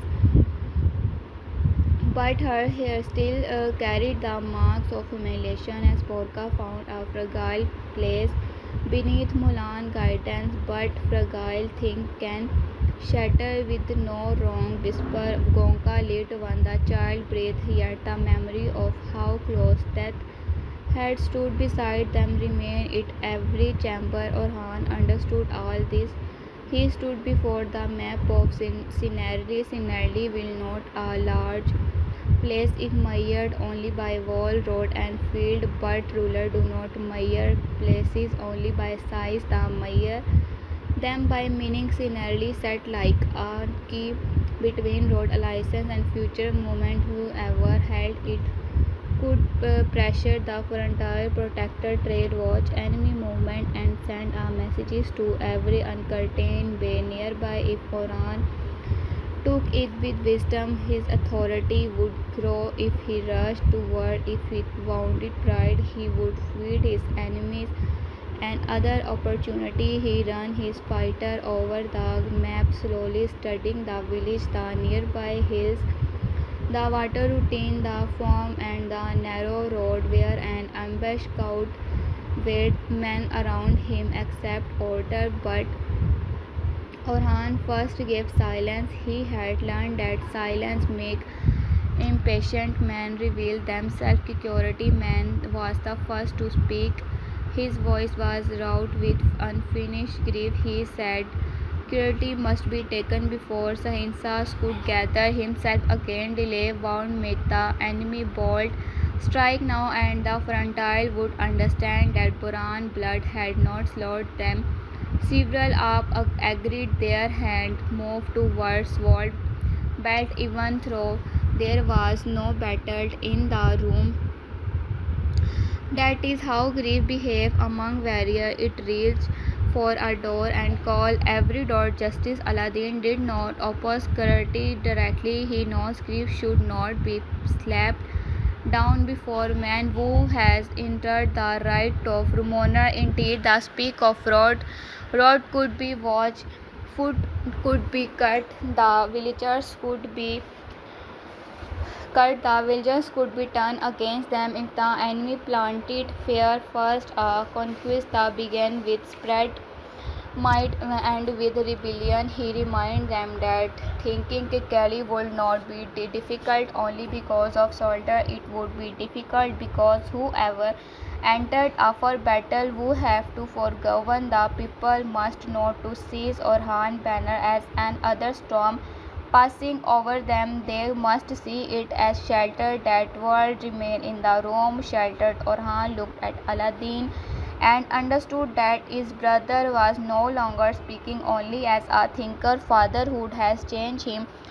A man who with a newborn in his arm began to understand every village as someone home, every roof matter, every field a child, every frightening mother become a mirror Orhan turned back to the map and felt and truth of it he would be scenery with sword, but thou could not keep it with justice. Molhan entered quietly during the council, and no one questioned her presence. Some women entered room like just Molhan entered like a pillar. She listened long enough to understand the shape of the discussion. The said the village would already the heard rumors Sahinsas would not paint the would tell the people that Orhan men were coming for revenge, that Boran had the made them blood hungry, that women and do not be beneath Osman banner fear spread faster the clarity. If Orhan wanted scenery he had to reach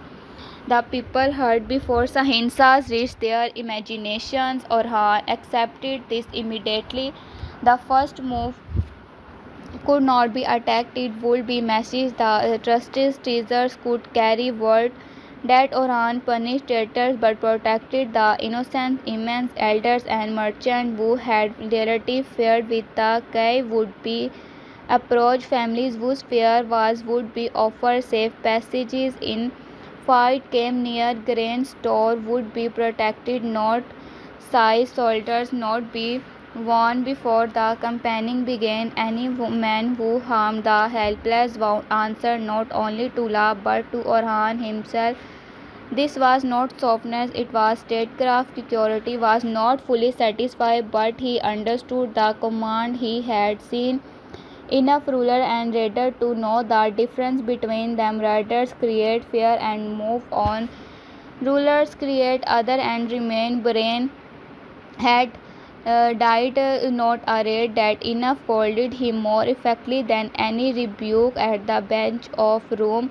Nilufer listened. She had not come to speak of battle. She heard something that touches her on her wound. Or Orhan was learning to protect not only with sword but with restraint. If he could apply that lesson to village, perhaps one day he could apply. If he fully heard she did not forgive him that moment. Forgiveness is too scared to be rushed, but she saw him trying to become greater than reaction that mattered. Asporka also here took in carefully, and for her the village meant something different. It means movement, danger, absence, and new rumors. Every companion pulled Orhan outward, and every absence left the palace valuable to these who spoke softly with poisoned tongue.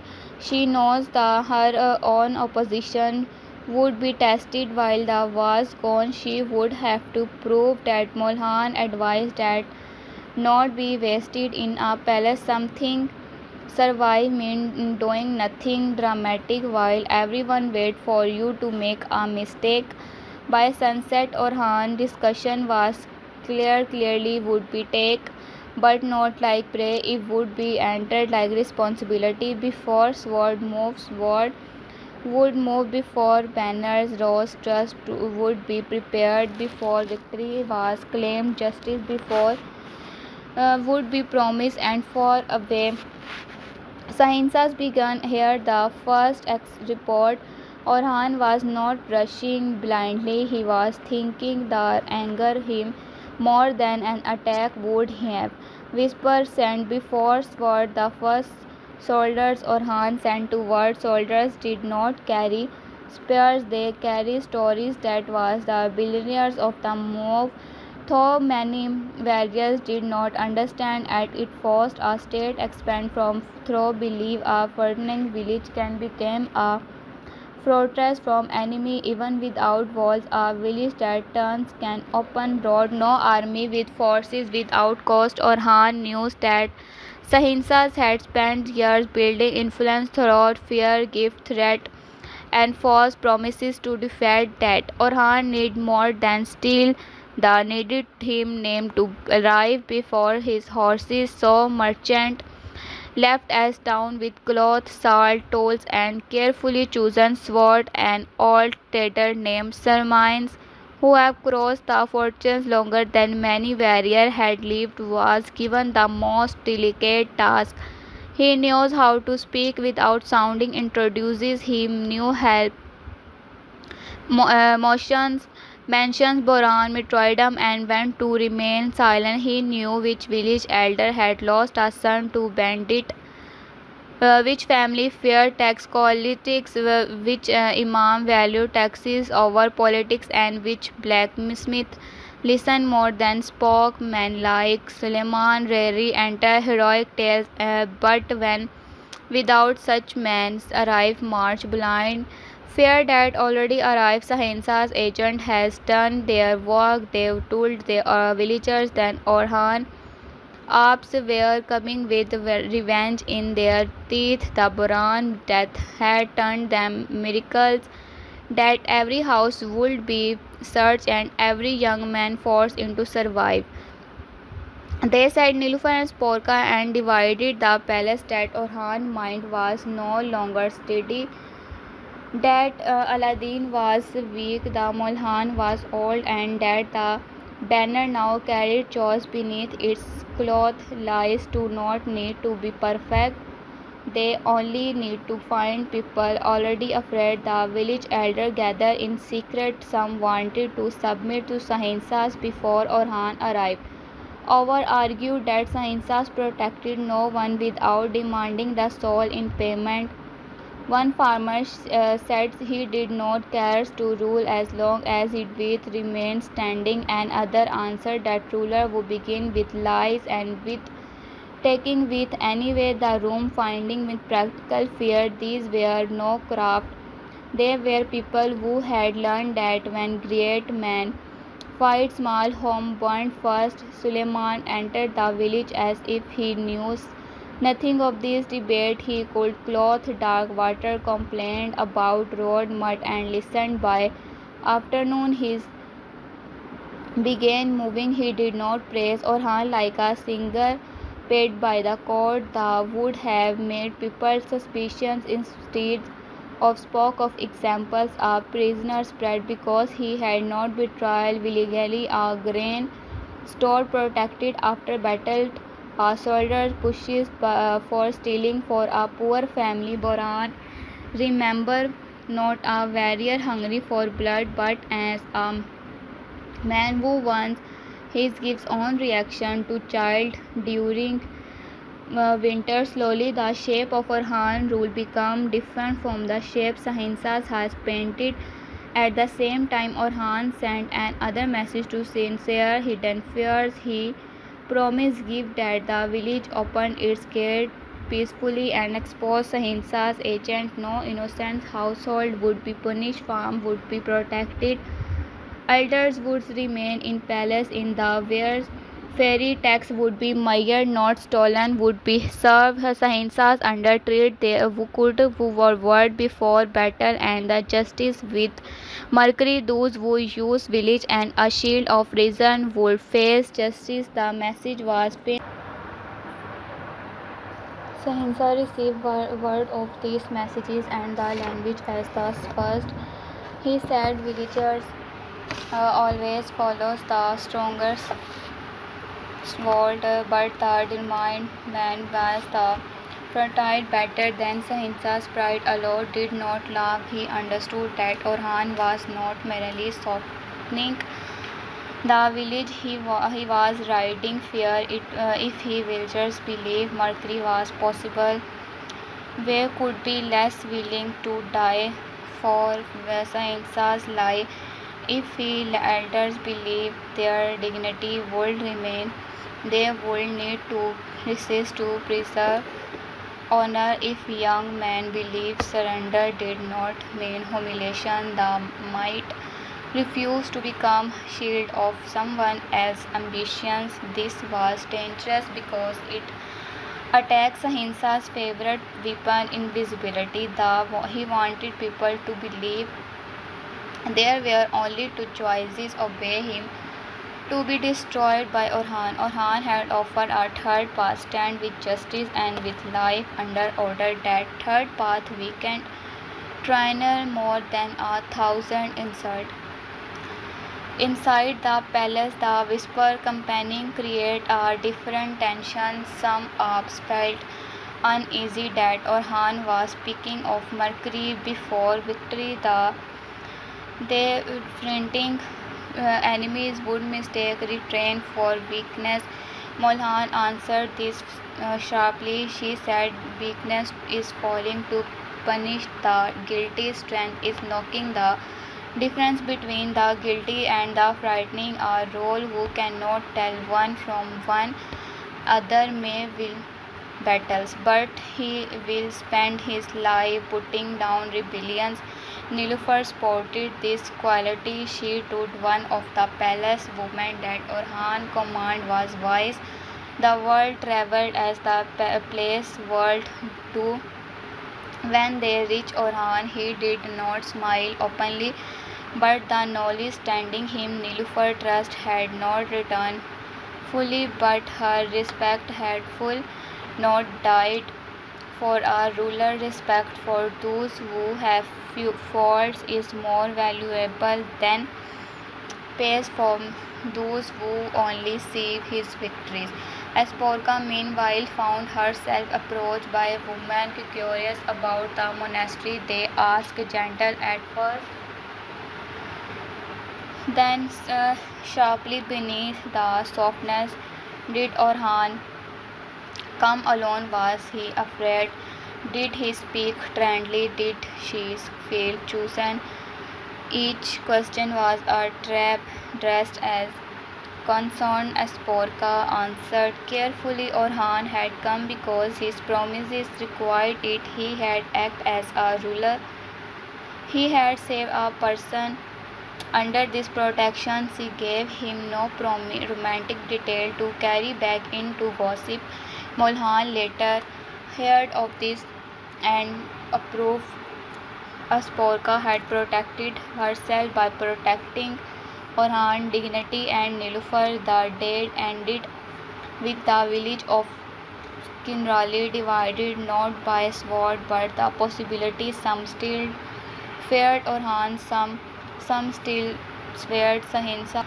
But many has begun to wonder whether the banner approaching them might bring order instead of ruin, and that doubt inside a frightening village became the first crack in Sahinsa's wall. Nilüfer's silent trial while Orhan prepared scenario. Nilüfer faced a trial not council wound record if has no judge, no witness list, no written accusation. Yet every day she felt ashamed. People watched how she reacted with Asporka entered a room. They watched whether she spoke Orhan's name warmly or deeply. They watched whether her servant carried anger into the corridors. They watched whether she would become the kind of wounded wife enemies could use in a palace. Dignity is not something a woman possesses. Once she must defend it every honor. Nilüfer understood this, and that understanding executed her. She has been raised to know duty, but knowing duty does not remove pain. She could be graceful before others and still feel her heart tightening when Asporka's name was spoken. She could spore Orhan rule and still wonder whether the cost of that rule would always be taken from women first. She could respect Asporka's restraints and still represent the felt that placed them on opposite sides of the same wall. Once afternoon, she visited Gonka. The room was warm, now filled with the soft sound of recovery. The newborn slept beside his mother, tiny hand closing and opening as if grasping at dreams. Gonka's face still cried weakness, but her eyes had returned to life. Nilüfer sat beside her and, for the first time in days, allowed herself to speak without guarding every word. She told Gonka that she felt ashamed of her own jealousy. Gonka listened without judgment. Then she said, "Pain does not become dishonorable simply because another person is suffering too. The heart is not a council chamber where matter wait Politically of their turn. Sometimes grief, jealousy, fear, and love arrive together, and a woman must survive all of them without letting any more become her master. Nilufar looked at the sleeping child, asked whether survive as well. Women were given. Gonka answered softly that survival is where women begin, not where then the end. Those words stay with Nilufar. Survive is where women begin. She thought of Molhan, who had survived storm, had become authority. She thought of Gonka, who had or nearly died bringing life and now held a future in her arms. She thought of Fatima, who had walked through Yigit fight and returned with her spirit unbroken. She thought reluctantly of Sporka, who had been turned into a political blade yet refused to cut blindly. Perhaps every woman in the palace was being tested by the same world in different form. That evening Nilufar crossed paths with Sporka in the inner courtyard. There were no servants, no enough to her clearly. Thought many would have wished to for a moment. Both women considered walking past each other. That would have been easier, but easier choice often feed harder. Future Nilufar stopped. Sporka stopped too. Nilufar asked whether the woman had broken trouble her with question. Sporka answered honestly that they had. Nilufar asked when she told them. Sporka said she told them Orhan came because he does not abandon those under his protection. Nilufar studies her face, searching for pride, hidden trimpa or false innocence. She found one that irritated her because it denied her the clean anger she almost wanted. Sporka then added there she knows her presence caused pain, but she would not pretend she had chosen the shape of this fate. Nilufar's answer was sharper. None of them choose the shape of fate, but some are asked to pay more for it. Sporka accepted the blow without pretending it has missed. She said she understood enough to know Nilufar's position was harder than people admitted. A wife must be defined while with the world discuss her wound as politics. Nilufar looked away at that because being understood by the person who hurt you directly is its own kind of discomfort. Their conversations did not turn them into friends. It does something more believable. It removes some poison fear from air. Nilufar told Sporka that if she ever allowed place gossip to use her against Orhan House, she would answer to Nilufar first. Sporka replied that if anyone tried to use Nilufar pain to weaken Orhan, she would not remain silent either. For the first time, they stood not as rivals but as the two women guard different gate of the same house. Molhan heard of meeting before sunset because Molhan heard everything that mattered. She did not praise Nilufar openly. Praise can make a private dignity feel like performance. Instead, she sent her a small message through a trusted woman. The strongest fire is the one that gives light without burning the tent. Nilufar read it once, then folded it carefully. Molhan understood her that mattered. Orhan noticed the change, though that he did not know its detail. The palace for less battled, no ahead, but less ready to crack.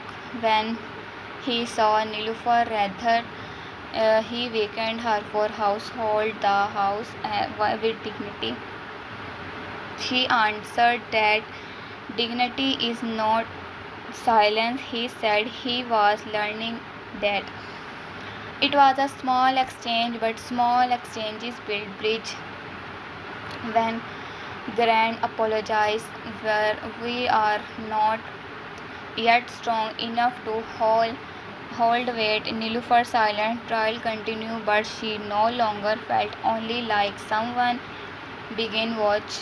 She had begun watch back, not with Asporka paranoia, but with awareness. She was which servant carried gossip. She was which woman asked questions with another person intention behind their eyes. She saw which man underestimated the palace because they thorough war were not only for outside. Slowly Nilufar began turning her wound into intelligence.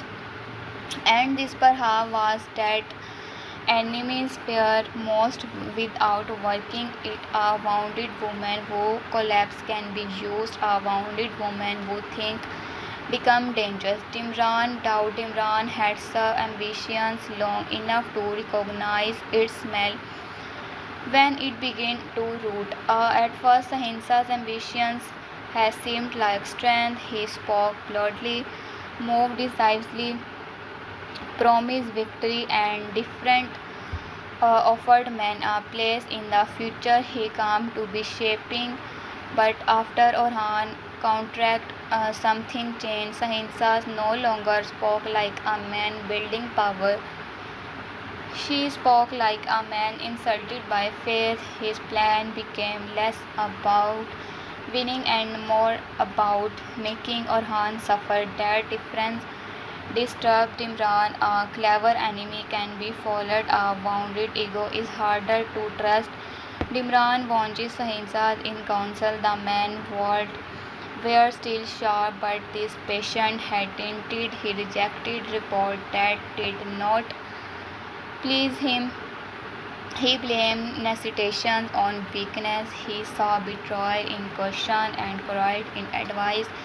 When one commander suggested strengthening supply lines before confronting Orhan again, Sahinsa's moved like him to front of the other. Public humiliation may creates obedience for a day, but it creates hatred for a lifetime. Dimraj saw several men lower their eyes not in respect but in calculation. Later that night, Dimrain walked alone beyond their campfires. He thought of Orhan's strategy, the false rumor, the confusions, the way suspicion has entered their camp before the attack. He hated to admit it, but it had been intelligent. Orhan had not raised only and courage. He had understood men that made him more dangerous than Dimran had wanted to believe. A brave enemy can be trapped. A thoughtful enemy must be studied. A brave and thoughtful enemy can become destiny. It not stopped early. But stopping Orhan required unity, and Sahinsas was demanding the very unity the needed. Yigit with restment demanded permission to strike at Orhan household again. Dimran opposed it, not because he had grown soft, not because repeating